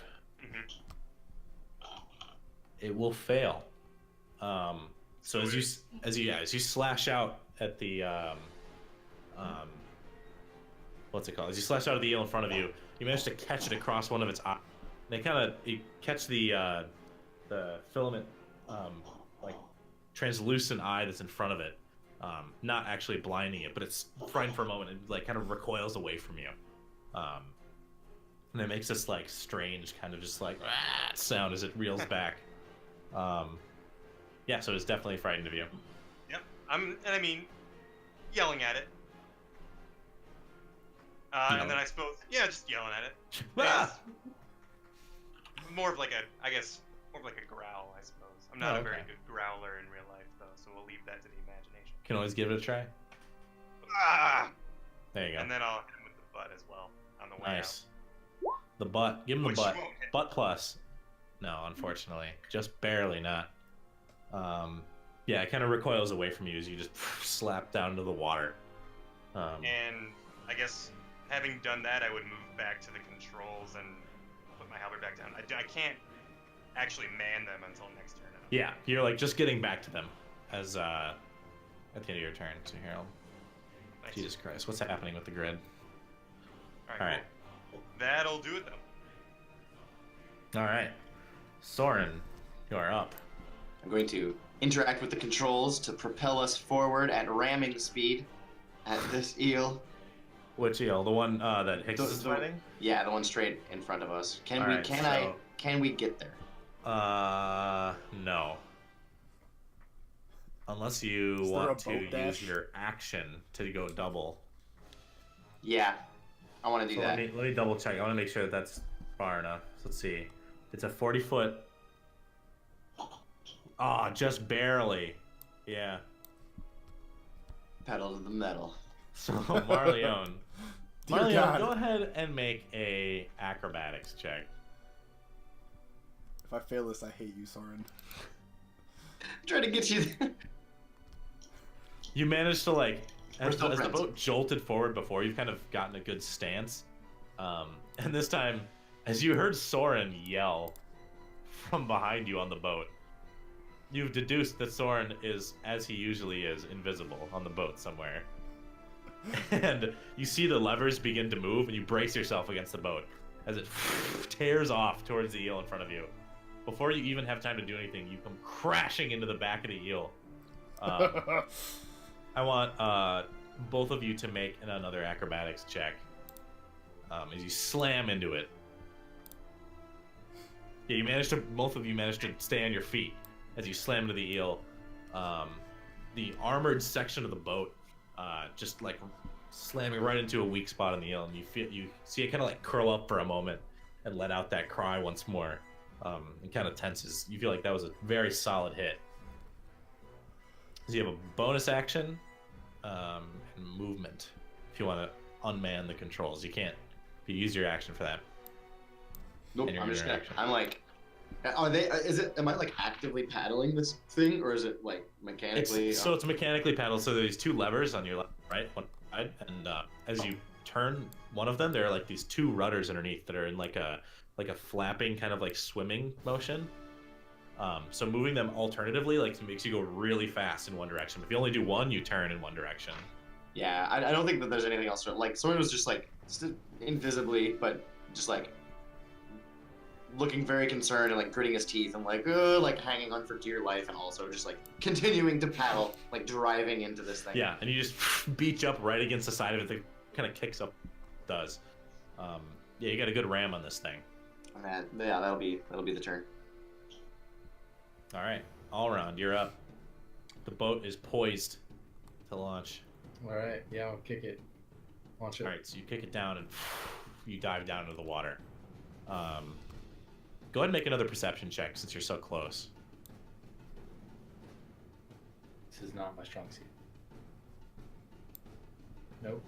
Yeah, that eel that dove down, you can't see where it went. It went somewhere. It's not there anymore. I'll ask the other man on the boat. Hey, you, did you see where it went? And he kind of shakes his head and he goes, "No idea. It just vanished." Alright, I'll just, He rolled it too. I'll Sacred Blade on my greatsword. All right. And that'll be that. Well, you can use your interaction to pilot the boat for the rest of your turn if you want to go somewhere. I think this was where we were last seen, right? Yeah, it dove down and like swam somewhere. It's pretty deep. This is a big channel. I'll just keep the boat right here for now. Okay. So you just kind of ready yourself. Omen, Ah, yes. narrowly escaping a fireball. Yeah, I guess that's true. That would have been bad. Somebody's got to get singed. There's been no friendly fire yet. Omen's gonna take off after mine and Soren's little boat. Honestly, that's probably all he's gonna do this turn, because this combat isn't really suited. Well, there's no eel back there for me to have him do anything with. Wait, so. what are you doing? He's just gonna follow the boat, so he moved his. Oh, okay, his right. It's movement. Omen's turn. And then honestly, that's all he's gonna Grapple and try to drown it. do. No, he's gonna make the sound of a bald eagle using mimicry as he freaking flies across the sky. Yeah, so you all hear, I don't even know how to do a bald eagle. What the fuck? Oh, no. Let's hear your best one, Marleone. Nah, I'm good. I'm good. It's your companion. Insert eagle sound here. Oh, wait. But that's all he's got. Yeah, so you all hear this massive eagle call somewhere above the ship. Just an aside, one of our players speaks bird, so this is one of his languages. Speak bird. And he knows every bird call and can never be fooled. World's best bird watcher. Yeah. It's like if there's a hunting eagle, he's like, that's not a natural eagle call.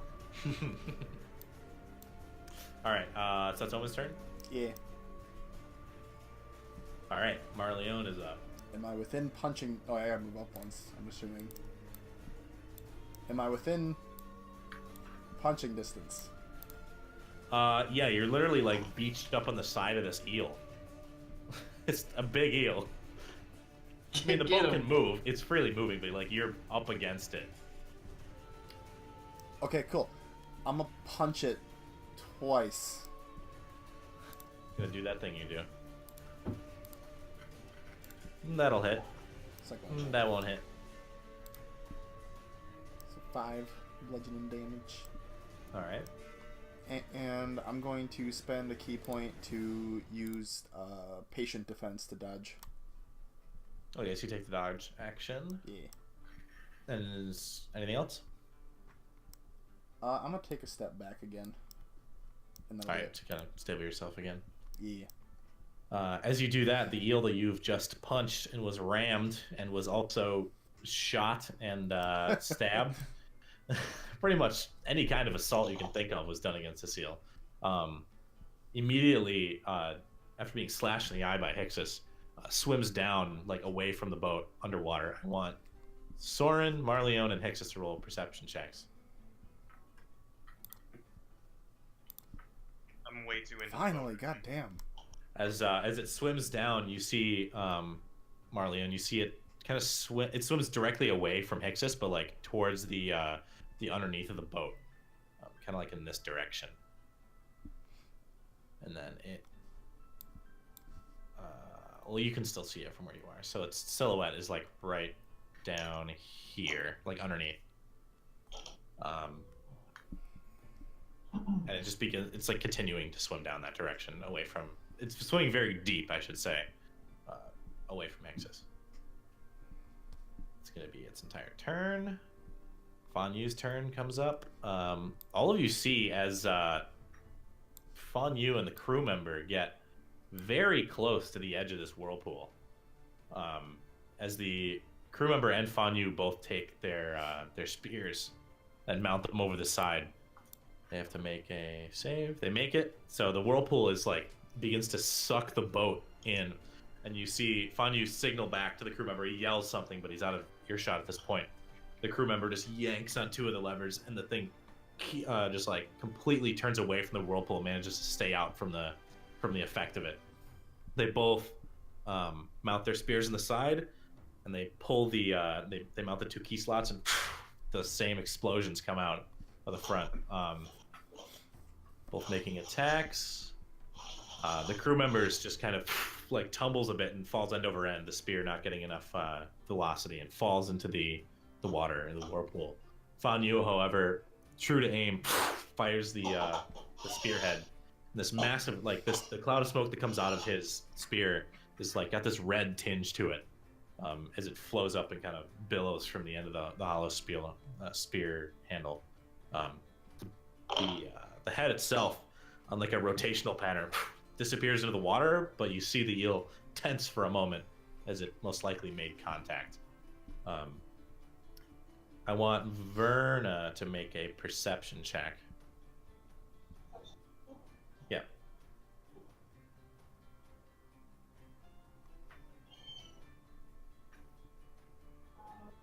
Normal, right? Yeah. Yeah. It's hard to tell this distance, but you see Fanyu, after they finish their attacks, he reaches down into one of the satchels he has inside of him, and he throws a small, probably not more than like an inch or two wide bag, like a little tiny baggie of something. He throws it to the other crewmen on the ship, and they both begin to like lean down towards their weapons, but you can't really tell what they're doing. The rest of the crew, Hixus, you see the two crew members on your ship do similar things where they take these small packets of whatever this is they have with them, and then stuffing them down the hollow handle for the spear. And you see they both affix new spearheads to the front of the spears themselves. However, it takes them a moment to do so, quite some time. By the end of their turn, they've just finally packed them. And this guy's gonna make a check. Alron, you see the crew member that's on the ship with you is just looking over the side with his spear as his head turns towards the stern of the ship, and he goes, "There, underneath!" And he points. As he does, you follow the line that he draws, and sure enough, you see a silhouette of one of the eels coming up towards your ship at like a relatively quickly pace. All right. You see it coming. You see him lean the spear over, and similar explosion as he makes an attack. However, it careens off and gets lodged in the armor of the side of the ship. He's just, damn it, and begins to pull out the materials. That'll be almost all of them. All the ones on the deck will do the same thing. And Verna, you're up. Jesus. Jesus, Sorry, what Ginger, the what fuck? was that for? She doesn't like eels. She's worried for your safety.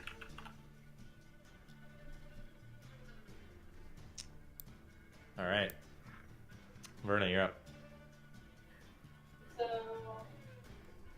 the eel on the left side, is it above the No, wood? you Can can't. see You it? can't see that one.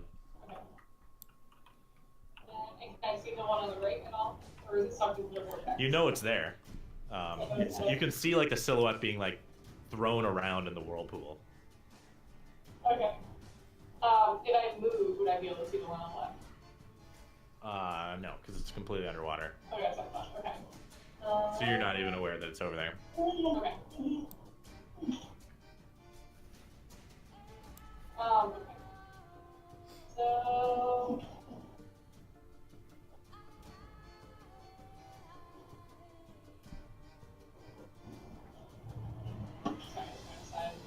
Sorry.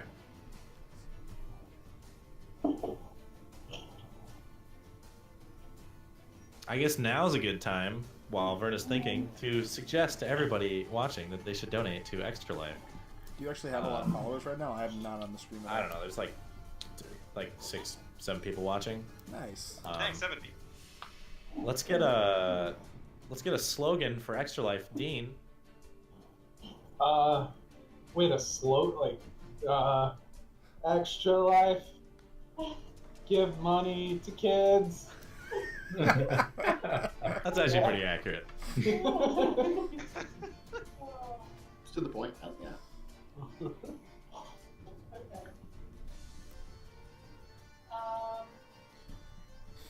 Okay, so if the eel is underwater, but I know where it is on the right side, would fireball even work? If you want to fireball it again, you'd be able to hit it. Oh, okay. Yeah. I'm gonna fireball it. Okay. Go ahead and roll damage for it, and I will fails the fucking save, obviously. Alright, so yeah. You just fire off another one. As the last fireball is the smoke from it is still cooling in the air, the second one drops right back in. And gets a full hit on the heal. 30 fire damage. As you see, the eel is it tenses again from the hit, and now you see part of it is beginning to go limp, and it's just furiously trying to swim out of this thing, but it's not looking great. This eel's in rough shape. Yeah, other than that, I'm just gonna stay put because I want to make sure the thing dies. All right. So. Okay, so next up is this one. Allround, as you see the crew member point out towards the water, you see the eel silhouette come up towards the ship, and in fact take a swing at the back of the ship. Just massive jaws opening up and trying to bite out towards it. It'll hit. What's your AC? 18. Yeah, so you managed to take a step back. As the jaws come forward, you put that the holy energy shield that you have up and brace against the jaws. However, it does take a small chunk out of the back of the ship. And some of the armor is ripped off the back, but it's still structurally sound. I'll bring the eel back up to the layer it's supposed to be on.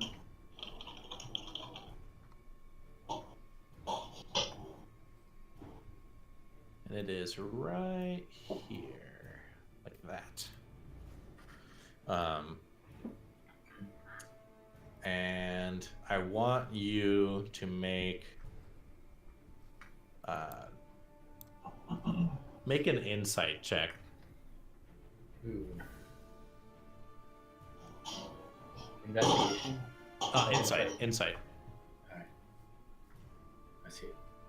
11. Yeah, so as the eel kind of finishes its strike and pulls back for a moment, you see it make eye contact with you. These kind of tiny pupils in the massive eyes of the eel. And I'm going to send you a thing in Discord.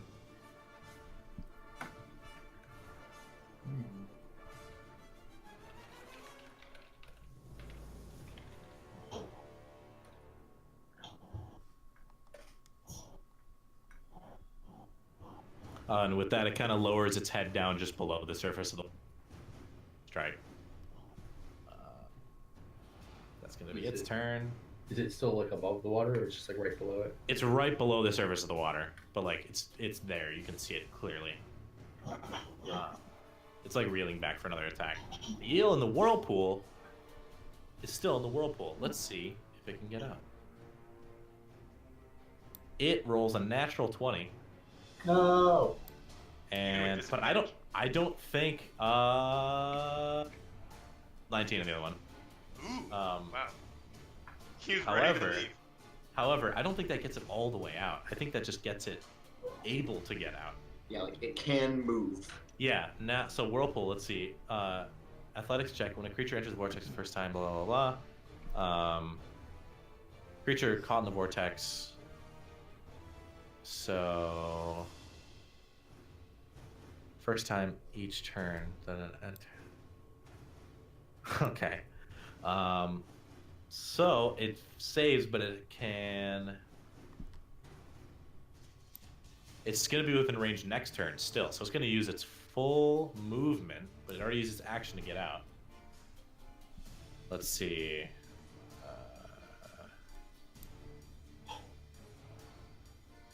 You can get to here. So it's just barely getting out.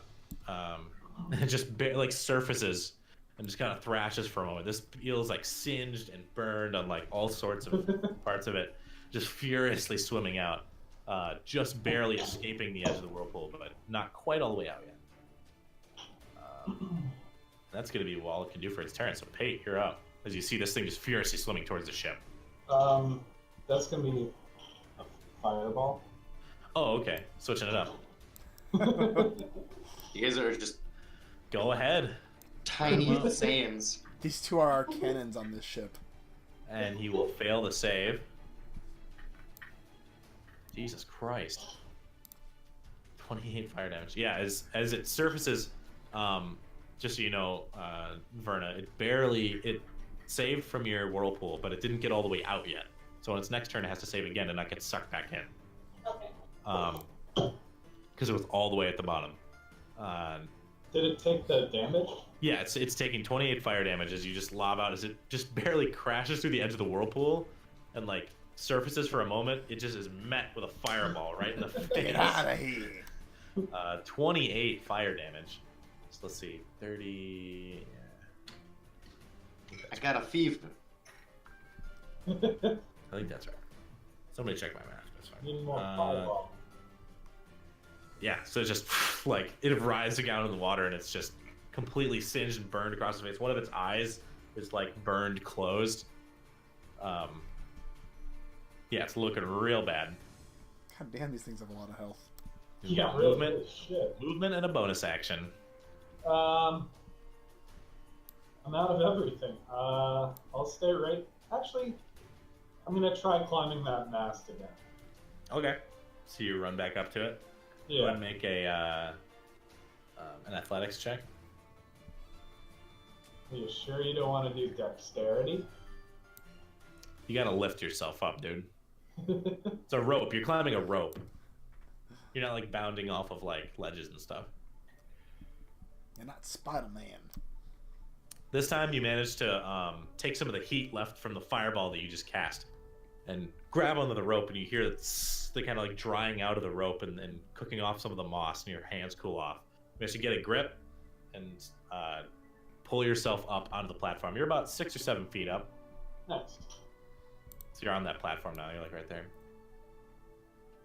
Yeah, I'll stay there. You look down and you see Auron's boat being shredded in the backside by the eel. Oh, Jesus. Yeah. All right. Yeah. Excess. Actually, no, wait. Oh, I do sorry. have one more Give another inspiration. inspiration. I'll inspire Alround. Same shanty. Inspiration never goes away, does it? Or does it like go away after? It a goes away long in like rest? 10 minutes. Oh, but there's the one that you gave me. That's a again. separate. That's a separate one. That's separate from his inspiration. Correct. Okay. Word. Yep. Nice. Yeah, award. I usually they don't. This isn't a thing, but like when I award inspiration, it's not the same as bardic inspiration because you should still benefit from that. Like if you're in it. So, yeah, Hixus, you're up. All right. In continuing in enthusiastic fashion, because these boats are pretty dope. Ixis is going to redirect. Well, I guess use the interaction to get back on the controls. Okay. Redirect the boat so it's facing the eel closest to me, because I believe we can still see it, right? Mm-hmm. And then, once in range and properly aimed, would attempt to fire another ballista bolt. Okay. So you just kind of like rotate the boat for a few moments, just pushing one of the levers, and as you look out, the ballista in front of you seems to be unloaded. However, when you step down on the pedal, another ballista bolt is like loaded from the inside of the actual bow itself. Like it like pops up from like an internal magazine somewhere, and as you release it, since you know the amount of strength you have to push into it this time, you put all your weight down and it flies off. So go ahead and roll a d20 and add your proficiency. That's not terrific. That's a result. All right, so yeah, you managed to fire it. It does go on a direct line towards Eel. However, it's deep enough now that the bolt kind of loses velocity and slows down in the water and sinks. All right. In that case, I guess I would move the boat a little bit closer to the eel then, maybe about like 10 feet or so. Try and there. try and give the spear boys a chance to get set up. Okay. Anything else? I guess they're probably not really a good use for my move action here, or not that I would know of. Yeah, I mean, you can move around in the boat, but move around, with the boat. Though anyone looking at Hixus for whatever reason would see that he's grinning because this is pretty fun as far as a fighter is concerned. This is a pretty nice change of pace. so he's just got this like big grin across his face as he as he turns the levers and pushes the boat forward after firing the ballista. You see him stamping on the pedal and like firing an arrow and just smiling. All right, Soren, you're up. Are you still invisible? I'm still invisible. I haven't been attacked. I've just been driving a boat. Soren's expression is going to be much different, but you can't see it. He is like going to try and bank to the left as hard as possible, and he's like, "Ugh." All right. Can I turn towards the? Basically, I just want to like try and keep Marleone in punching range. So I'm gonna like try and turn. You can tell the eel is underwater. It's pretty far down. So it's unpunchable. Marleone's got some long arms, but they're not like 15 feet long yet. Keywords. What can I do about that? Can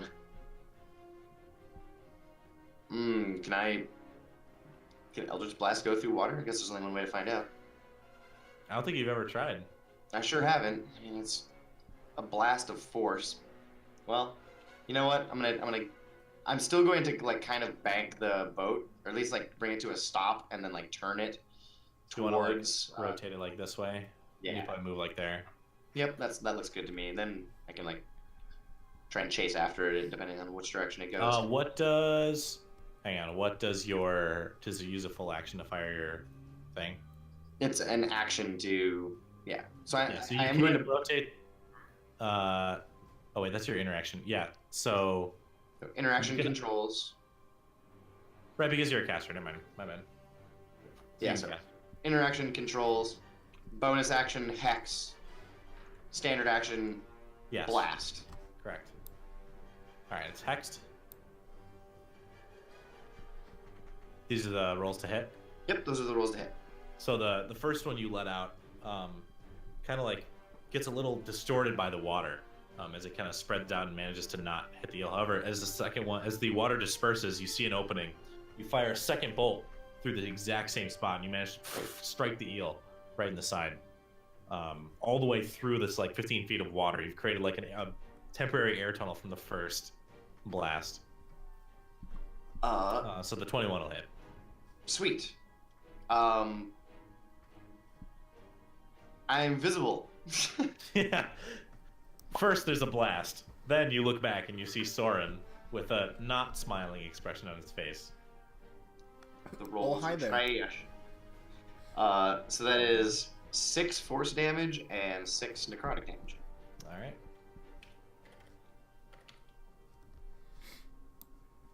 And that is it. That's his turn. All right. Allround, you're up. For the record, I'm gonna take strength. It has disadvantage on strength checks. Gotcha. I take the great sword, glowing brightly with a burning white flame, and swing it in like a pendulum motion twice down into the water. Nice. Go ahead and make your attacks. Gonna do Great Weapon Master as well. All right. This is when the real damage is dealt, folks. Maximum deeps. Elrond is a That'll simple hit. man, but he is a righteous man. I'll give that a divine smite. Sacred blade with deeps. Yeah, so the Yo. first pendulum swing, you come down and you meet the top of the head of the eel. You just slice right across its brow, and you see it just reel underwater. There's like blood spread immediately in the water. Yeah, that's like where it a, is. it's like a shockwave of radiant energy when the divine smite strikes it. Yeah, the water kind of like does this like sizzling sound as it just slices through and like kicks up as your sword hits it. So That's- 21 slashing, 10 radiant damage. All right. All right, number 2. Yeah, so just as this blood begins to leak out into the water and just fill the water around the boat. This is like a massive wound. And that will unfortunately just barely miss. Oh, I was gonna use my inspiration before you said that. Oh, Does sorry. that matter? Nope, yeah, I reckon that. I should have waited. All right. I forgot you had inspiration. Nope, you can go ahead and add it. I need to wait to. Yeah, that'll hit. All right. We're in. As you swing down again and trying to meet the same wound. Alrighty, there's a 1 in the d6, so I'll re-roll that. Okay. And it's replaced with a 1, so A 1 on the wait. Where'd you roll a 1 on the d6? Oh, I see. yeah, On the 18. yeah. They, So it's yeah, still just the same. yeah. So that's 26. 26, correct. All right, and that is my turn. As you do that, you actually carve off like a section of the eel's, like the side of its face, and it just begins reeling around. And immediately begins retracting down to the water away from you. Yeah, you don't like that, do you? A cloud of like blood pouring out into the water behind it, creating almost like a screen. Is that all you're doing? Yep. All right, Omen. All right. Omen's gonna be commanded to go back to Elrond's ship. And I guess hovering overhead, am I able to hold Omen's action and ready? Well, not hold, but ready the help action if the eel, or I guess if Elrond makes an attack next turn. Oh yeah, you can hold an action. All right, he's gonna hold his action then. Cool. By the way, $5 donation from Dante, I believe, one of my friends from high school. Highly suggest using the link to the direct extra life down below, so that more of it goes to them. Because any money that I'm getting, I'm just forwarding to them. But I think Streamlabs or Twitch or whatever takes a cut when they send it. So any of those cuts, I'm going to match because people don't always know that. So I'll take the 5 and just eat the 1 or whatever. But definitely use the extra life one down below. But thank you, dude. That's awesome. So you ready to help action for Elrond in the case that what was the condition? Well, because for the help action, I have to be within 5 feet of the creature. So when Elrond takes an ability check next turn, he does it with advantage. The first one. Okay. Multiple. Gotcha. All right. Yeah. So now your turn, Marleone. Okay. I'm not within punching distance. And how far down is this eel, out of curiosity? How far down? It's like 15 feet down, but it's also away from you. Okay, so it's like. It's like 20 feet away from you, and then another 15 down. Oh, okay. Ooh. Yeah, I guess this is as good as time as any. Marleone's gonna pull out his combat fishing rod. Oh, And fuck. He's going to try to catch him a big fish. And literally aim for the, like, really honestly wherever he can latch onto of the eel that's submerged. Okay, so go ahead and make a, did I ever add stats for that thing? That thing's so old. So when you first made it, I had to use my strength modifier to make the attack because it's Right, so because it's fucking so huge. Yeah, and it does the damage would be the equivalent of a dagger because it's a dagger on the hook plus 2 piercing. Okay, yeah. I gotta officially add that because that's like I think that's like the first non-standard weapon you guys got in this whole campaign. It was the OG.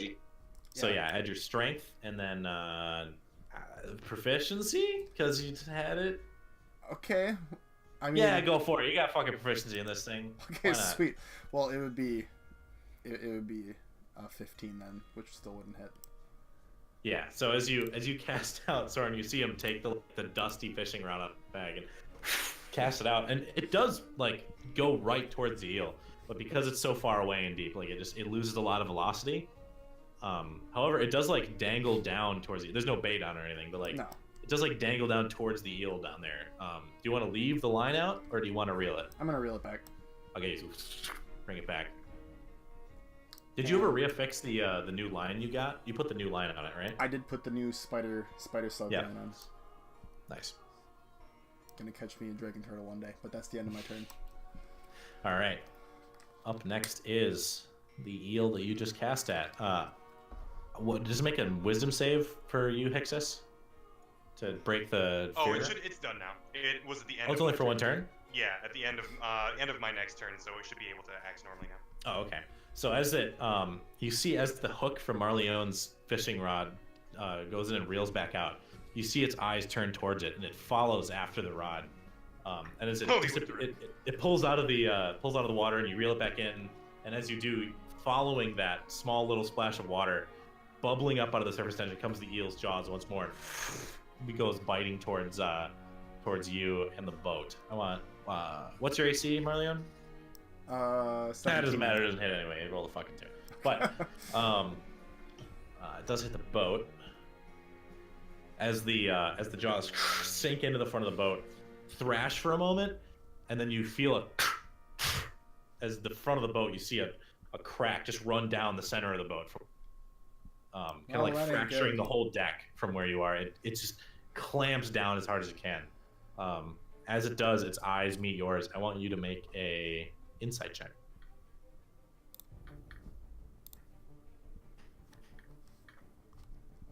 All right, I'm just gonna copy this. It's gonna be in Discord. Sounds good.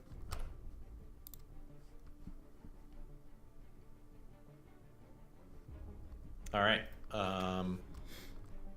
Yeah, so it's gonna be its turn. It's the boat below, like beneath you. You saw some of the arm boats. This one, like the center deck of the boat itself cracked, and it's like spreading apart as it clamps down in the front. Fonyu and the crew's turn. As Fonyu and the crew member make another thing to not get sucked into the whirlpool. They succeed. As they whip the ship around. Whip a shitty. And begin to ride back this direction. As they finish repacking these weapons, Fonyu steps down on the ballista and fires a bolt out. It does hit. The eel struck by that.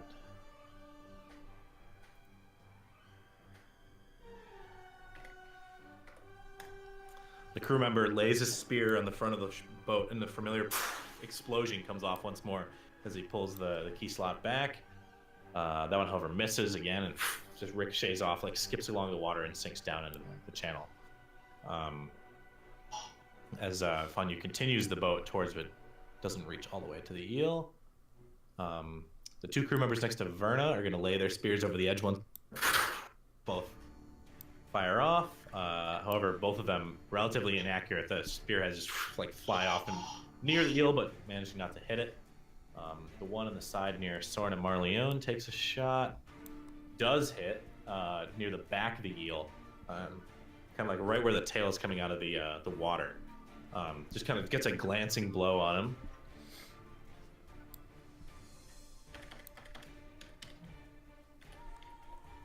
And what else we got here? Oh, the crew member on Alron's ship turns around after seeing it grab on. He takes a spear and he kind of like points it and looks at Alron. He's like, "Look out!" and just kind of like leans far to the left, trying to aim away to you to hit the eel, and it fires off. However, he goes too far to the left and doesn't hit you, but like fires way off to the left side of the ship, aiming on the side, erring on the side of safety. Misses his shot and begins to rotate around here and repack the spear. And the ones next to Hexus are going to lay their spears over the edge as well. And take their 2. Get 'em, boys. And they as well. That you're getting the feeling they're not accurate weapons, whatever they are. They both go off, and the 2 spearheads. One sinks into the side of the main ship. The other one just goes into the water and then sinks down to the bottom of the channel. Better luck next time, boys. Harpoon muskets. The 2 guys next to you lay the spear handles down and both just draw short swords and look to you and just, "Get us closer." I want to hit them with my sword. That's gonna be their turn. Verna, you're up. Okay, so the eel on the right, is that still slightly above water? It's swimming out of the vortex. It's not all the way out though. So on its turn, it's gonna have to make a check to not get sucked back in. Okay, but I can see it, like where it is. Yeah, it's definitely like up near the surface. Okay. How many things can I throw in a turn? How many things can you throw? It depends what you're throwing and why. Shoes. Well, remember how I brought those that oil and alchemist fire? Yeah. So alchemist fire is like a weapon, right? Yeah. Yeah. So that's gonna take an action, I believe, to make a ranged attack to hit him with it. Okay. If you were like throwing a rock to like try and get somebody's attention or something like that, that would be like an interaction. But what about like some oil? I mean, you gotta hit him. You're trying to hit it like with a target. Action or... I believe so. I'll check real quick. I think that throwing something is an action. I can actually check the handbook because we have it now. Throw. Weapons, because it's a thrown weapon, right? Basically what it is. Technically. So, actually, I'll just look up Alchemist Fire. Alchemist Fire. Make a ranged weapon attack against a creature. Yep.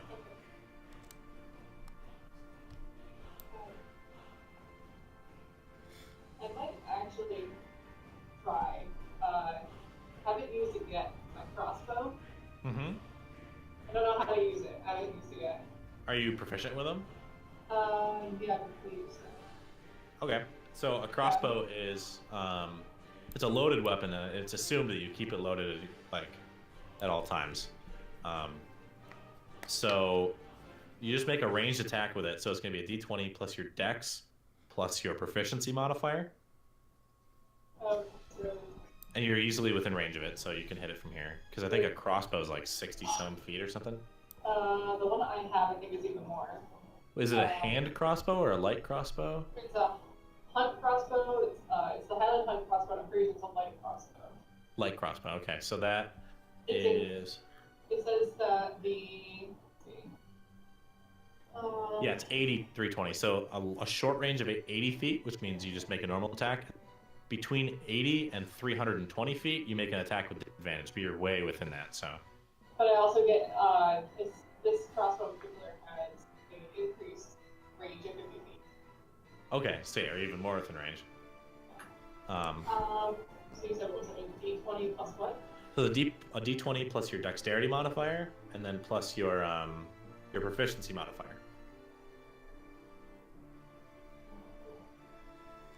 And that's for the attack. I think a light crossbow does 1d8. Excuse me. So it'd be +5 then. That'll just barely hit. Okay. So it is. I already forgot what it is. What is it? D8? Yeah, 1d8. Yeah, 1d8 -1 because I have a -1 in strength. It's your wait, for your light crossbow. That's what it says in the thing. I don't know if that just is like how it. Where does it say this? It's in my weapon area. Let me check. Could be wrong. Verna. Character sheet. Magic.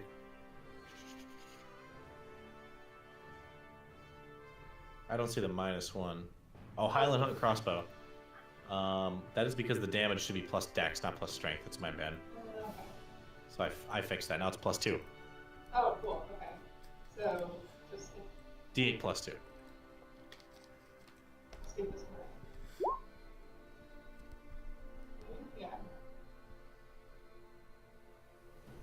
Does it pop up right? Yep. Cool. So 5. Yeah, and then I'm also using the ones I have currently are the serrated arrows. Oh, okay. I gotta look those up real quick because I remember I added those. Yeah.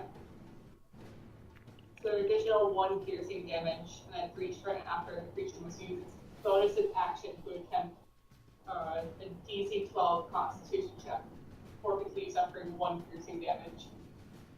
Okay. So it gets an extra 1. And what was the DC on that? 12. 12. All right. Does succeed. Okay. The save, barely. Oh, yes, it does. Okay. But it takes extra damage. As the arrow just meets its like right below the jawline of the eel as it's swimming up. Jesus Christ. Fucking Christ, I need to change that sound effect. Somebody else just donated it to the extra life. What is this? Hey, thanks. Hey, thank you. Thank you. I don't know who. Wait. Oh, it was Dante again. Donated an extra $5. What a dude. He's Whatever so. we're doing, Dante's liking it. The other D&D campaign that I played in for a while, where I played as NPCs that are historically in this world, he was a DM for that game. Oh, right. So that's how. Yeah. Awesome. So thanks, dude. That's awesome. You're making a difference. That takes damage from that. This eel is looking real rough. That same kind of like there's blood beginning to pour from the wound. It's like filling the water around the eel, and it looks frenzied. When you fire the bolt, it does make eye contact with you afterwards, and I want Verna to roll a insight check.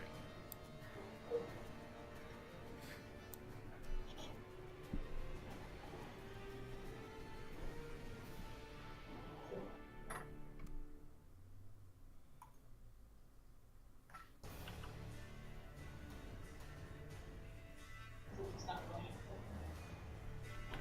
Sorry, so it's not really my insight check. It's not working. Yeah.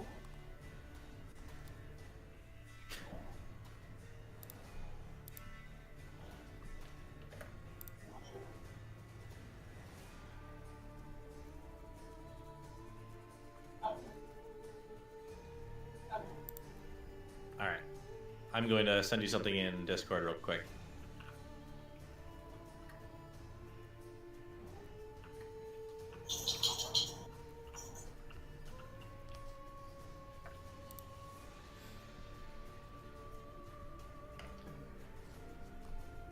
Yeah.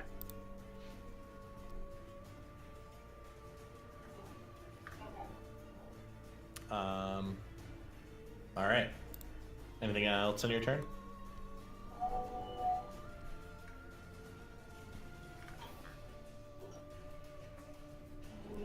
No, I don't think I can at this point, so. Okay. All right. So next up is the one at Alrond. After it recoiled away for a moment, Alrond, you see the eel swims back just like a couple feet. It's still within range of you.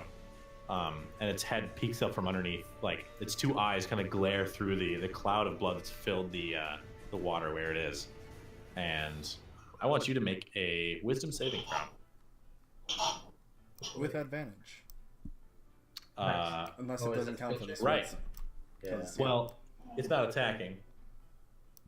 What's the... Because a help action, I can either basically grant advantage to a person who is within 5 feet of the character, so in this case, Omen, who's attacking the creature that he would be attacking, but he isn't. He's just assisting, basically, is like the equivalent. So maybe he wouldn't be able to help with this. Yeah, and because of the nature of this attack, he wouldn't be able to help even if he knew that it was going to happen. It'd have to be like a physical thing or something. Yeah. But go ahead and make Marleone make an insight check on the behalf of Omen. Okay.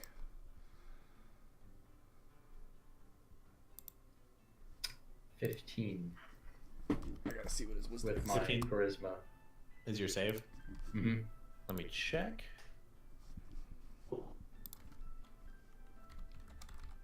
That barely saves. All right. Oof. Yeah, you feel that same, like the thing that I said to you before, that stronger. However, you managed to shake it off. Omen can tell that, like, whatever this eel made contact with Alrond was shaken for a moment and manages to keep it off. You're able to grab that for a moment. Okay. However, the eel then will run to the right side of the ship and bite out towards the crew member and the ship itself. Is that movement attack of opportunity? You will, yeah, get that. Because I'm treating the creature itself as the head, because that's the only part that really does a ton of damage. All right. So yeah, go ahead and make an attack for opportunity against it. As it does that.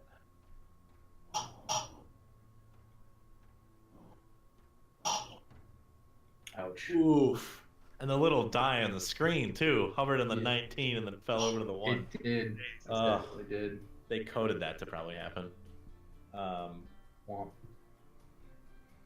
So yeah, unfortunately that will not hit. But holy shit, you have a plus 11? If I'm not using Great Weapon Master, What you can the satisfy. fuck? Yeah. Yes, it won't hit as it comes up. It bites out towards the crew member and the side of the ship. And you see it does manage to get the crew member's leg along with some of the side of the ship. And it just crunches down, and you see him just yell out in pain as he begins like drawing a dagger to try and stab at the nose of the eel. It's just thrashing and thrashing, and then it reels back into the water. He's going to make a save, and you see the crew member disappear into the water after the eel as it rips a chunk of the boat out after it. You can see him like flailing around in the water and just like trying to stab at him with this dagger, but he can't get a solid motion. There's bubbles coming up from the water itself. As the eel's pretty much in this position now. After that, yeah, he just vanishes below the water after him. Rip. Oof. And you see the eel like twisting and turning and thrashing and stuff. And How far down did it swim? it's like not even like 5 feet down. It's just barely below the water. It like dragged him down and thrashing.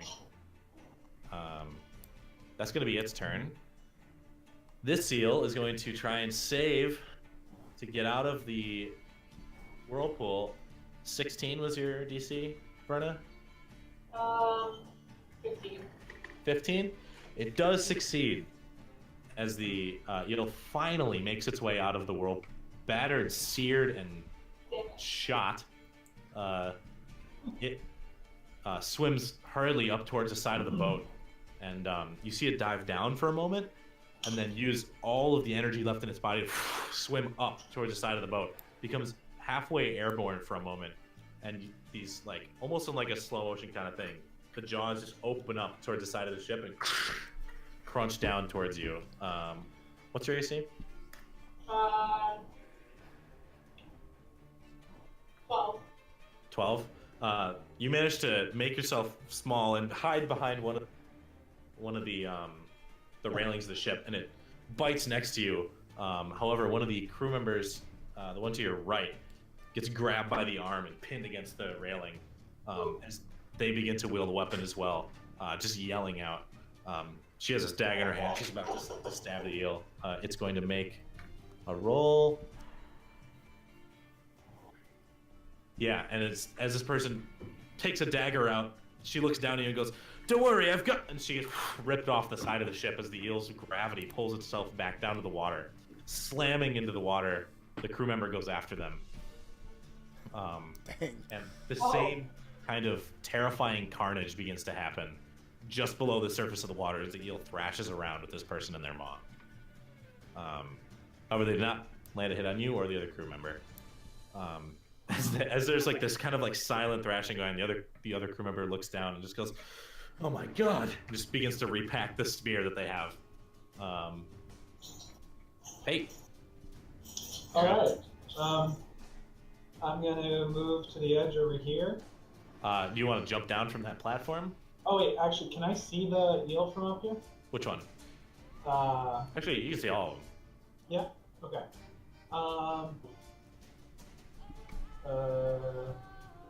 Okay. I have a question. So is this guy here being eaten, or just it's in the jaws? Which? Of the thing? That one is being eaten, yeah. Thrashed below the surface. Rip. If I polymorph it, what would happen to the person? Good enough for me. I'm gonna polymorph it. Okay, does it need to do anything? Can you click the spell? He has it up already. Yes. Okay.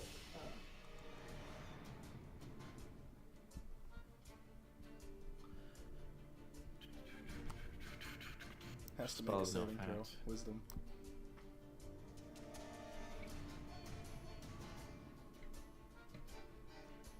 Where are you seeing this?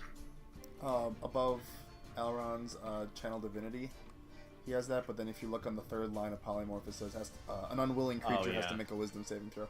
So what's your DC? 16. Oh, it just barely saved. No! I swear, I'll fucking look. This is No, I real. trust you. All right. Shit. Yeah. Damn. Dante's asking. Dean did the character drawings for the party, which we all love. They're awesome.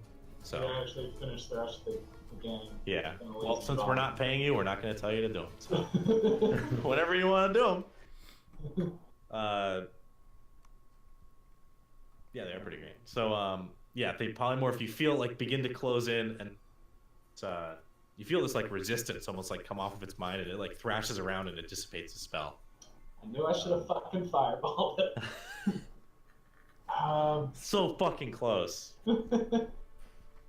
That's pretty much all I got. I don't know what else I can do for side action. That's it.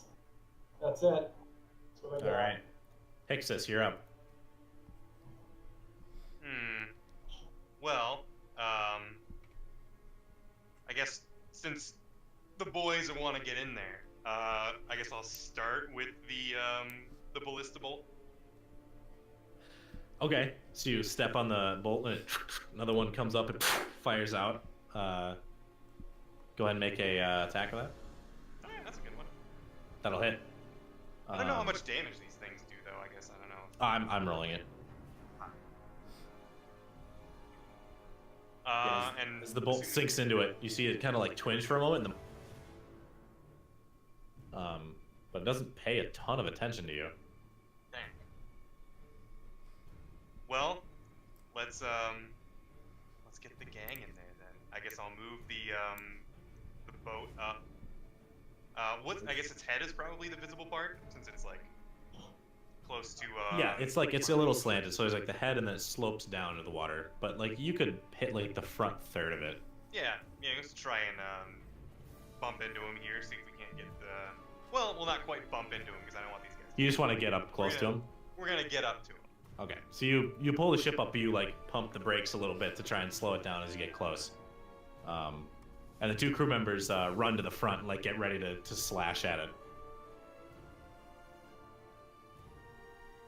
Not their turn though. Yeah.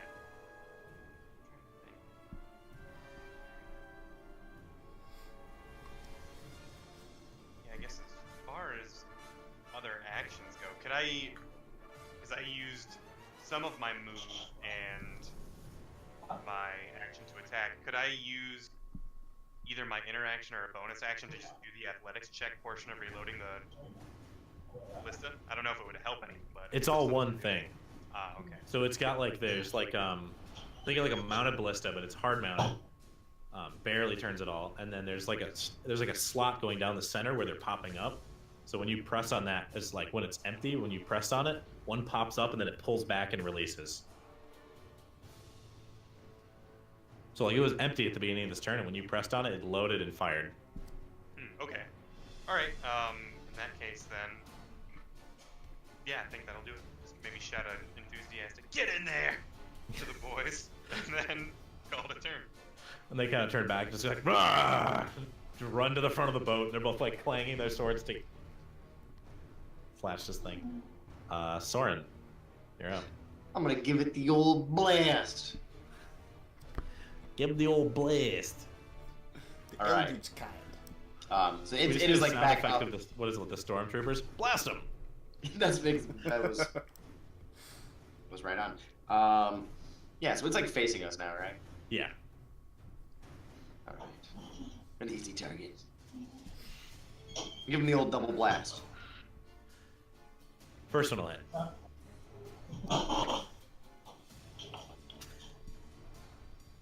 So that's the damage? Yep. Alright. Split what? 3 of it's necrotic. Yeah. I can't really see what is happening with the guys like falling overboard and being eaten, right? Nope, it's on the other side of the ship. Other side of the ship. Okay. I thought. You don't even hear it either. There's like tons of splashing and Yeah, sound. for sure. We have a giant eel that we're in direct contact. And all the explosions coming from the spears.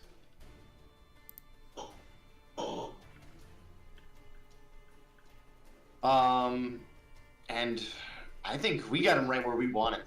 I'm not gonna. I'm gonna stay like on the controls for the future. But yeah, that's where I'm gonna end it. I'm just gonna, Okay. give him the double blast. Put my trust in Marleone. Alright, Alron, you're up. You sure that's a smart move? All right. Moving 5 feet here. I can't reach that, can I? I don't think so. No, the person to be like at the end of his mouth, like there, but they're a couple like 2 or 3 feet underwater. So you wouldn't be able to reach the head of the eel. I'm going to leap in there and dive at it with the greatsword. Whoa. Oh shit! This is I'm one for getting the there. history book. Steen's gonna have to illustrate this. Sorry, what? Alron's diving into the water to stab the eel. Ooh. Fucking awesome. All right, so you Pan to a flashback of Elrond. Armor and swimming don't mix. then it should be like a freeze frame, like him in the air, like Oh wait. it's literally that fucking meme of "I'm a genius." Oh no! I'm in danger. So are you gonna leap and try and like hit it on the downswing as you come down? Yeah, that's what I was gonna go for. Okay. Yeah, so you jump out and you take the greatsword out and you come down as hard as you can into the water. Go ahead and make an attack. I'll also give this the Great Weapon Master. All right. That's not gonna work out. No, sir. No, as you take a few steps back and off the edge of the jump up, you see the eel thrashing around in the water, and you realize as you're coming down, it's just like you're hoping in this cloud of buzz spreading in the water that you're going to be able to hit it. As you slash through, it just cuts right through the cloud itself and doesn't mean anything. As you splash into the water after it, go ahead and make an acrobatics check. Oh boy, acrobatics. I think it's only stealth 13? checks you get disadvantage with, right? With the Yeah, heavy I armor. think so. 13. You manage to, like, as you hit the water and the full force of your armor comes down to weigh on you, you manage to hold onto your weapon and try and, like, keep yourself afloat in the water. It's very hard. It's like a lot of energy you're expelling. But in front of you, you see that the now limp body of the crew member being thrashed back and forth by the eel. Like somewhere in this cloud in front of you. You're now underwater in front of the eel. like trying to hold yourself up with one hand and has the sword in the other hand. Would it be my whole turn to make that leap attack? Or That's do I your get a movement. second? That's some of your movement and your attack. So if you have multi-attack, Yeah, I have one more. this will be Yeah, this will be at disadvantage then. yeah. So I'm not going to use Great Weapon Master. All right. And also before this, I will use bonus action Magic Weapon. Okay. So to your get a little weapon bit of begins to health. glow underwater, and it's like casting this eerie light out into this cloud of expanding mixed eel and crew blood in front of you. Oh, it's which level are you casting it at? I only have up to level 2, Okay. so it's just a +1 All right. to hit and damage. You want to make an attack with it? Yep. All right, go for it.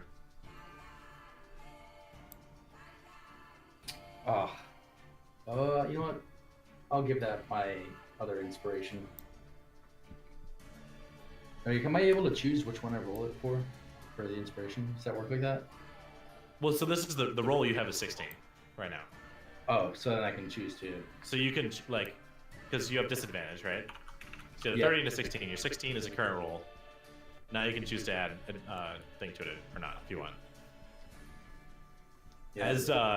As you take a moment to kind of sift through the water in front of you, you manage to stab the greatsword forward with just one hand and manage to meet the eel through the cloud. Go ahead and roll damage. I'm gonna give this a level 2 Divine Smite.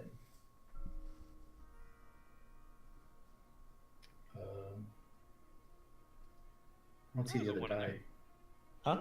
Oh, the other die's a 5. Okay. No, it went. So well- we roll that 1d6.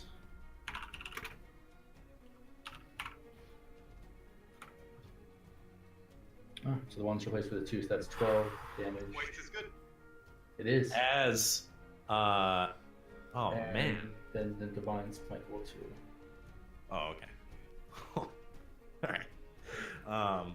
As you plunge forward with the greatsword, the energy coming off of it kind of like pushes the blood away in the water, and you see the eel's face thrashing around, turn to the left and meet you as the sword plunges into its face, like right between the eyes. Using all the strength you have, you see the eel begin to seize up in front of you, and the holy energy radiating from the sword pulsates for a moment, and it makes a shockwave go out in the water. You're shook back for a moment as the entire eel goes rigid and then falls limp.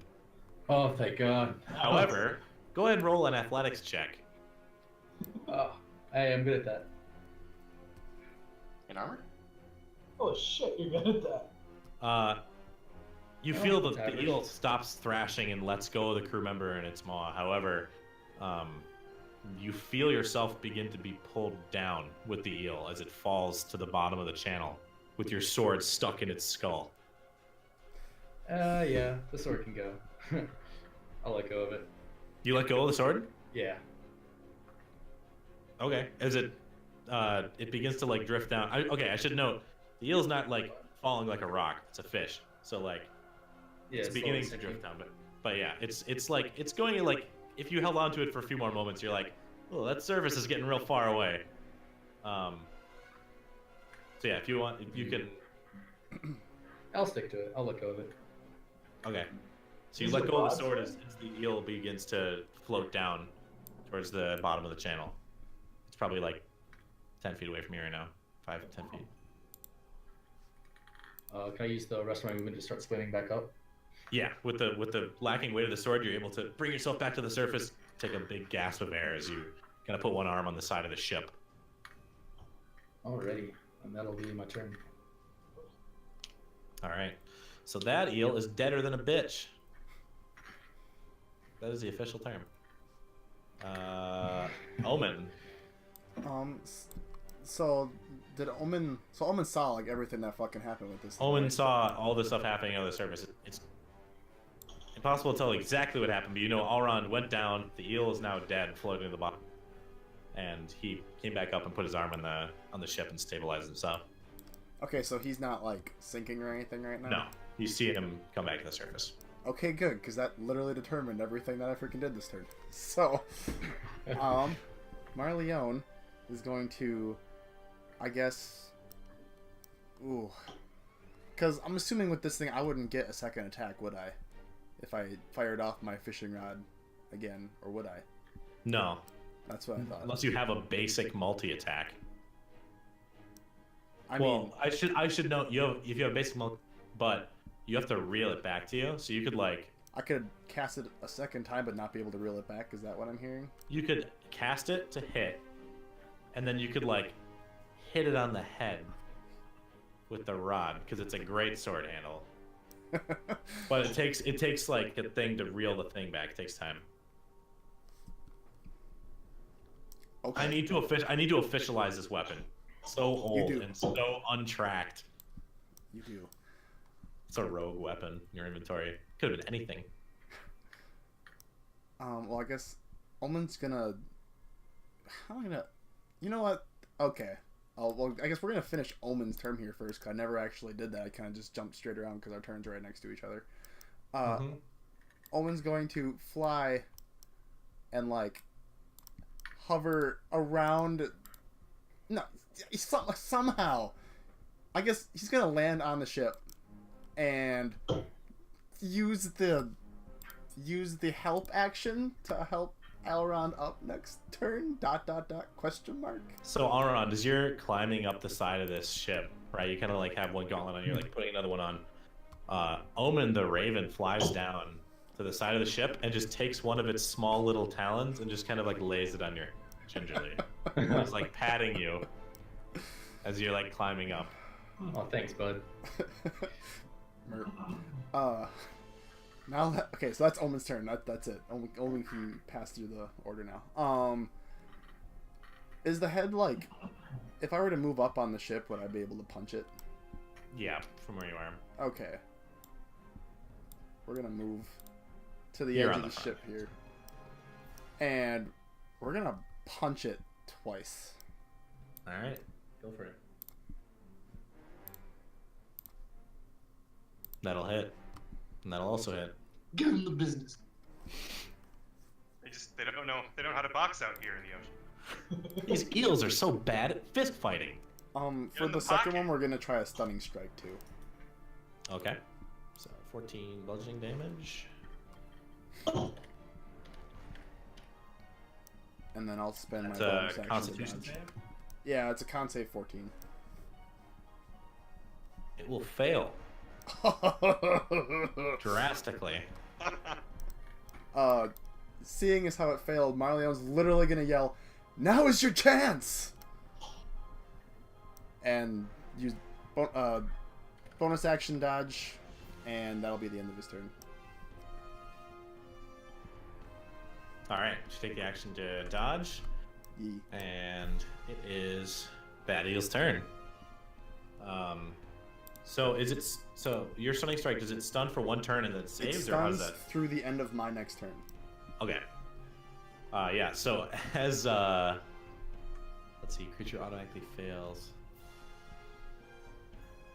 Yeah. So you see the eel as you like strike a part of its temple. The eel literally goes rigid, like straight, like 30 feet of fucking eel, and then just begins to like drift down slightly into the water. Like it's still there, but it like can't move. It's just completely seized. Yeah, it can't. It's incapacitated. Yep. So that's gonna be its turn. Fanyu and the crew's turn. They're gonna come up next to the eel that Verna's shooting at. Oh, first they have to make the. Yep. Wow, fucking nat 20s the whirlpool. They actually like dip into the whirlpool for a moment and then like come back out the crest the side of it. And as they're doing so, they both once more lean over with the spears and take some shots. One of which, again, the crew members misses. However, Fanyu takes an extra like 2 seconds to aim, and then just pulls the key slot and lands another hit into the back of the eel.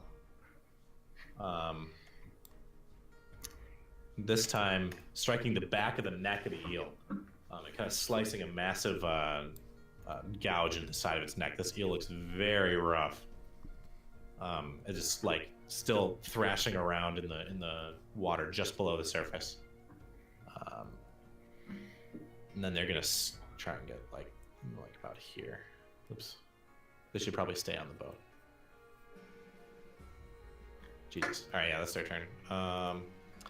The rest of the crew, the one next to Verna's gonna take a shot. Or no, they were repacking, so they spent their turn doing that. I believe they all took a shot last round. The one next to all around, you see that the crew member that you're dead.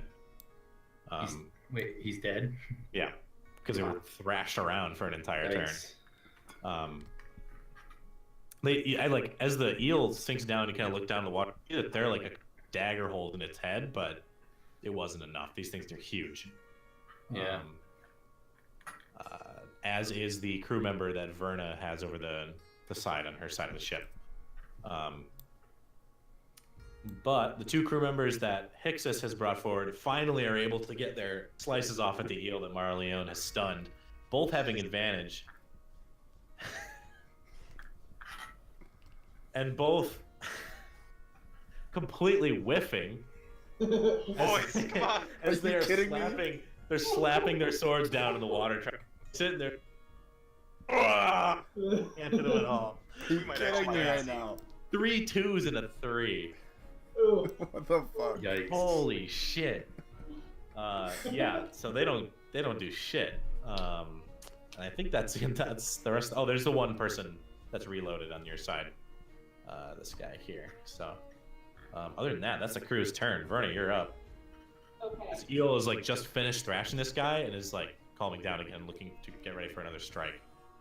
I'm gonna try something. I don't know how it's gonna go. Good. I'm gonna try and detect thoughts on the eel. Okay. Let me check something real quick. Yeah.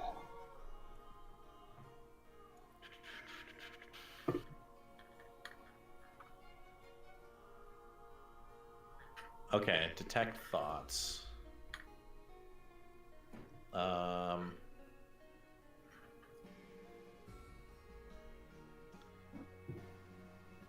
3 or lower, or doesn't speak any language. It doesn't have to save from this, does it? Oh, wisdom saving throw. If it fails, you gain insight. Okay, so wisdom saving throw. And that's if you probe What's deeper your- on its thoughts.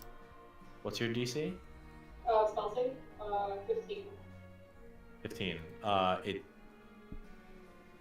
It does save. Yeah. Jesus. However, I'm gonna send you something in Discord that you actually you don't have to do it like right this instant, but something that needs to be responded to.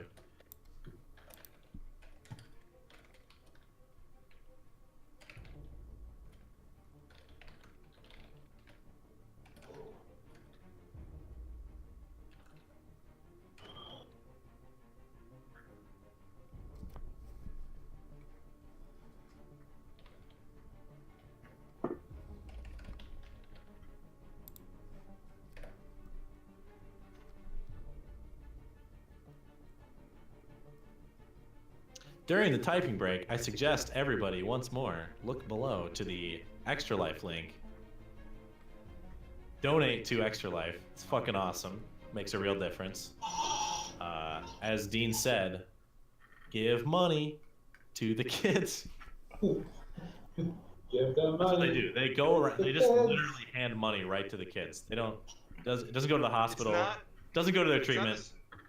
Somebody it's not walks down to their room with a $20 bill and hands it to the child that's in the hospital bed and goes, "Here you Sounds go." like something straight out of my brother and me. Just I mean- that moment. There are stranger things. I still never figured out how it worked, but I heard a lot of advertisements when I worked at a therapy gym from the radio about like this center that was like, donate your cards for kids to this gym, and I'm like, what do you mean? Oh my How old god. are these kids, and why do they need cars? I know the song. 1-800 Cars for Kids? Yes, I was like, Why? What? I was like, what do these children need with my The car? most irritating fucking song on the planet. K-A-R. They spell cars with a K, for God's sake.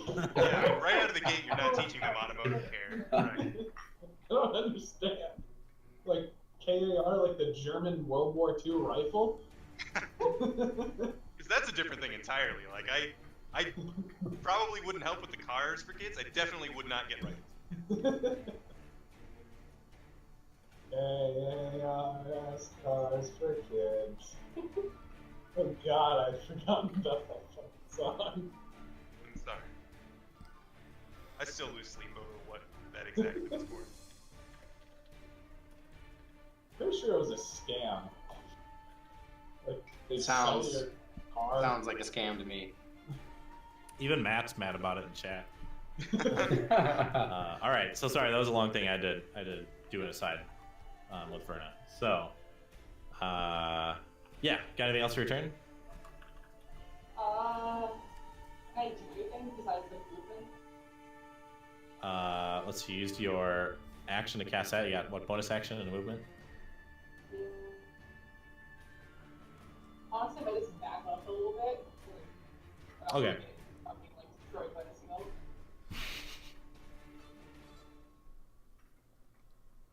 You can take a couple steps back. Yeah.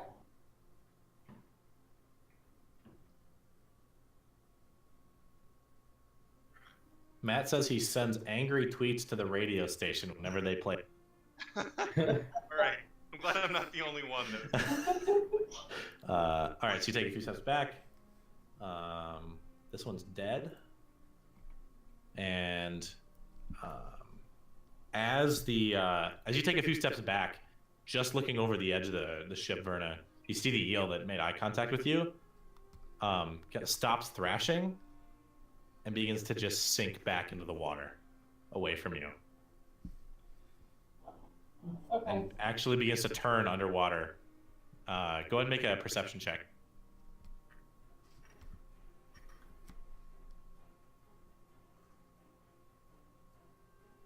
You see it as it dips down underneath Fanyu's boat and begins to swim out this direction, avoiding the whirlpool this time. But it's like underwater underneath their ship, and you see him like he's making eye contact with it and like reloading the spear as he's trying to get ready for one more shot.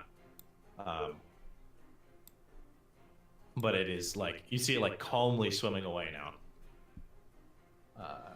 That's gonna be its whole turn. It's gonna get to about here. Pate, you're up. Okay, so realizing where I went wrong in the last spell, I'm gonna wind up another polymorph and cast Fireball. Oh, boy. Where? I'm guessing if Verna can see the snake, he's not too deep underwater. She can see the silhouette. It's dove down pretty deep. Like it used its whole. So it's pretty deep down. You feel like if you cast a fireball, it'd probably be very ineffective.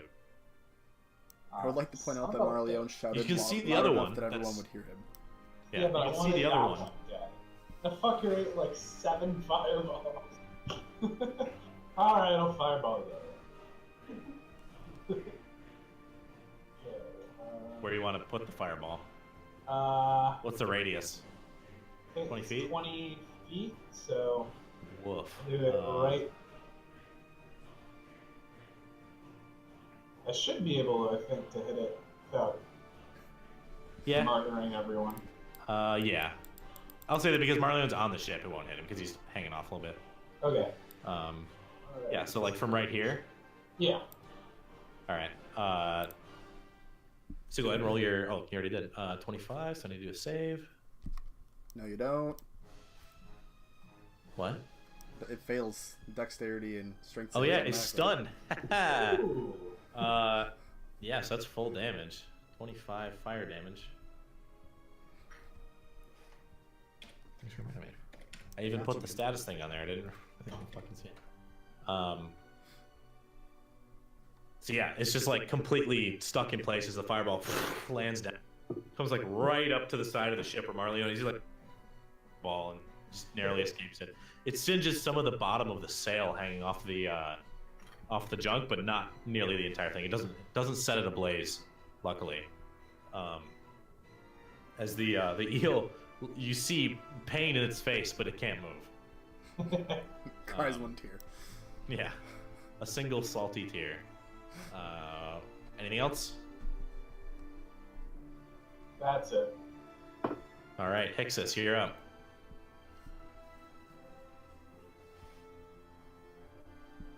Oh, sorry. Discussing current events in Minneapolis.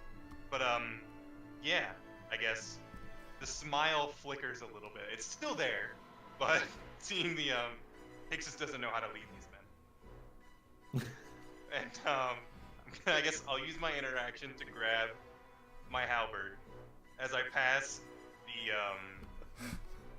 guy. I guess I still don't know their names. I assume they're both men. The guy on my right. Say, you just kind of turn, still smiling, like still like teeth bared, so like my jaw isn't moving, but my lips are, and just drive the boat. And then go to the front of the boat and try and hit the eel with my halberd. Okay. So you're making a halberd attack against it. Yeah, gonna do the thing I do. Do that thing you do, my dude. It has advantage, by the way. Oh, okay. Well then, that one probably. Sorry. Yeah. I mean, I should really resolve these attacks first anyway. Well, do it again because you may get a crit. Well, I'll just use that. If they have advantage, I'll just use that one for the first roll, and then it'll just be a 20 Jesus 14. Christ. So yeah, you're gonna resolve them, then just roll again. And so 2 20s. Nice. Yeah, those both hit.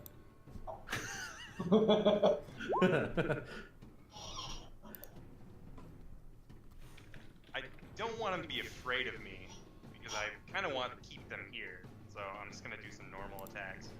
Can't trip him probably. You can't trip an eel. No. Oh, hold on a second. So it's 13 from one of them? Oh, that's the image we were talking about. We were literally talking about that image earlier.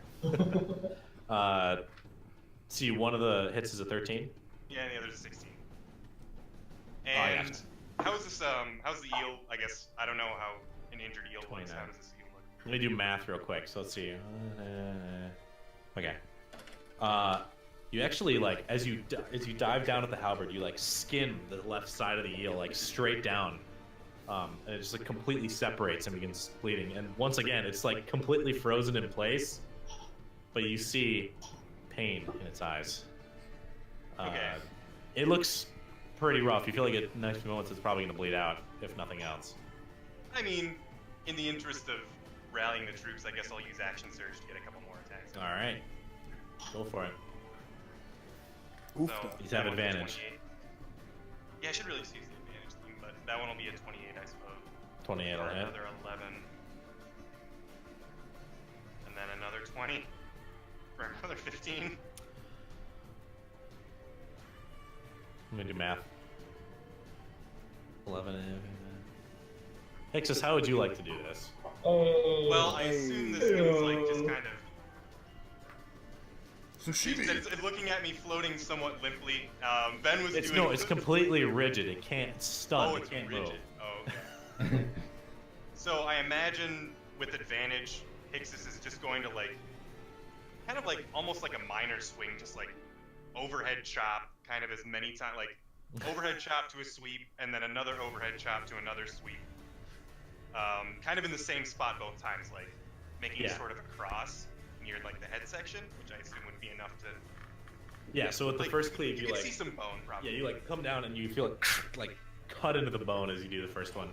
You kind of like pull it out. In a second swing, you come down in a cross formation, and you just completely, as it slices down, you split the skull on the cross line, and the halberd just digs in to the head of the eel, and then it goes limp, and begins to fall down. Go ahead and make an athletics check.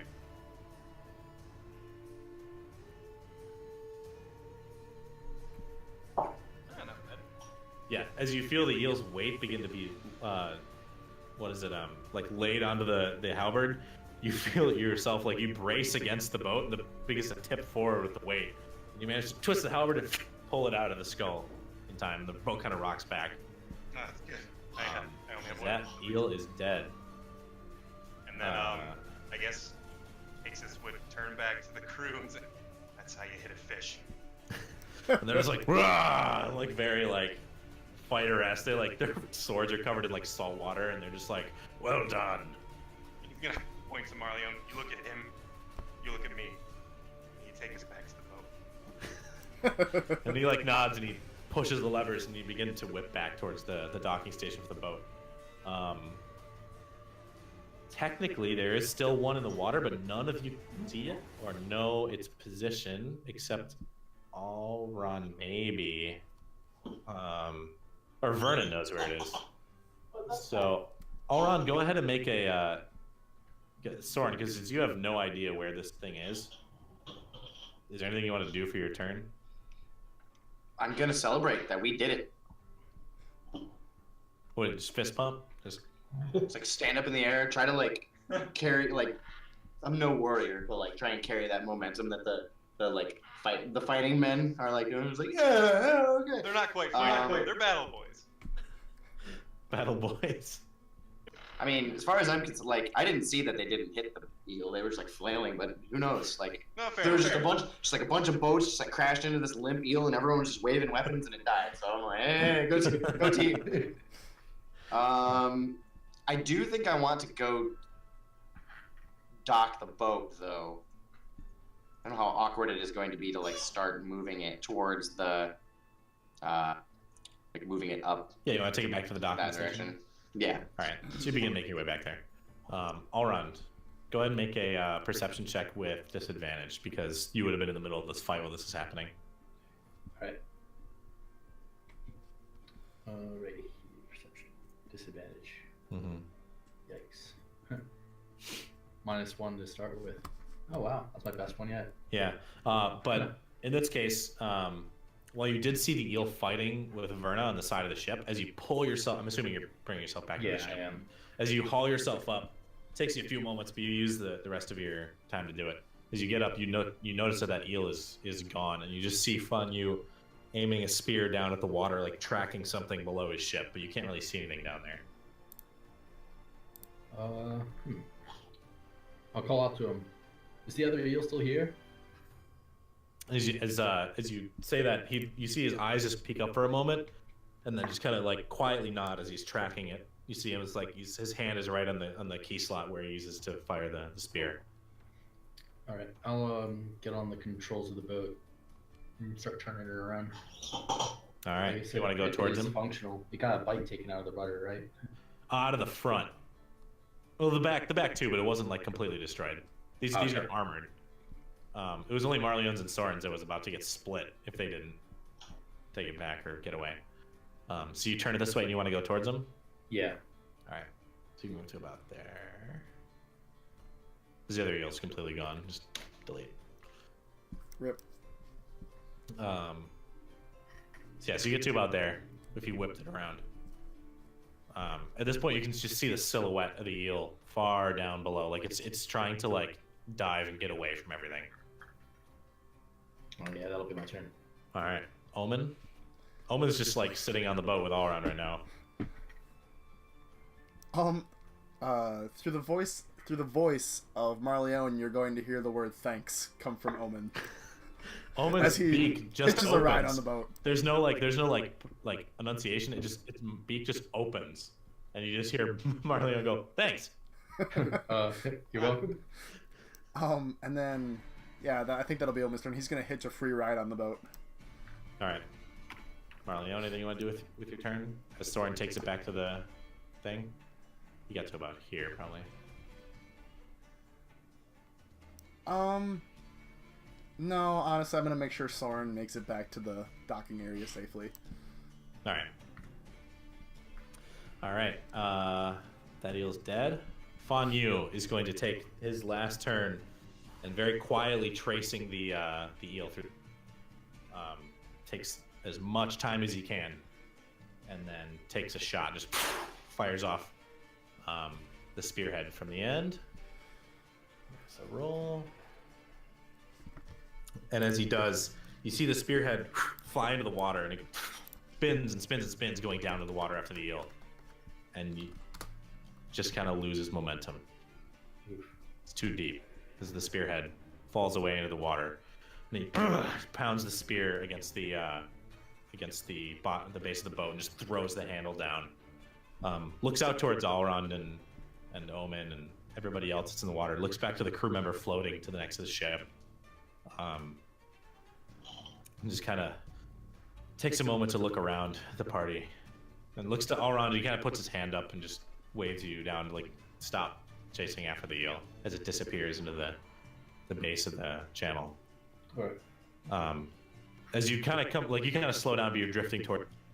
He kind of comes closer to you, and he goes, "So this is why you don't fish at night." That wasn't me. I'm sorry. I think that's where we're gonna leave it because we're halfway over, or half an hour past our bedtime. No one fishes. No one's been fishing. Yeah, I don't know what you're talking about. Alrighty. You didn't see anyone do it. That's true. He just lets out a angered sigh. Then, okay. Yeah, check calendar real quick. I think we should be good for next week. Anybody gonna be out? I should be good. Should be We should normal. be good. Sweet as well. Yeah, I'm good. Awesome. Yeah, so same time, 5:30, Thursday. We'll come back to the aftermath of the fight to the Arm Eels. You guys got any questions or anything in the meantime? Is there? Pretty shoot my way. Yeah, is there any way we can get one of them? I want to bring one of them on board. Oh yeah, you guys We can. might be able to manage that, but we'll worry about that next session. Yeah, I it's haven't gonna be. I was gonna say, yeah. They're both sinking, so it's gonna take some. Shit. Yeah. Yeah, so we'll plan for next week. I'm gonna be up for a little bit. Wait, were we gonna play some?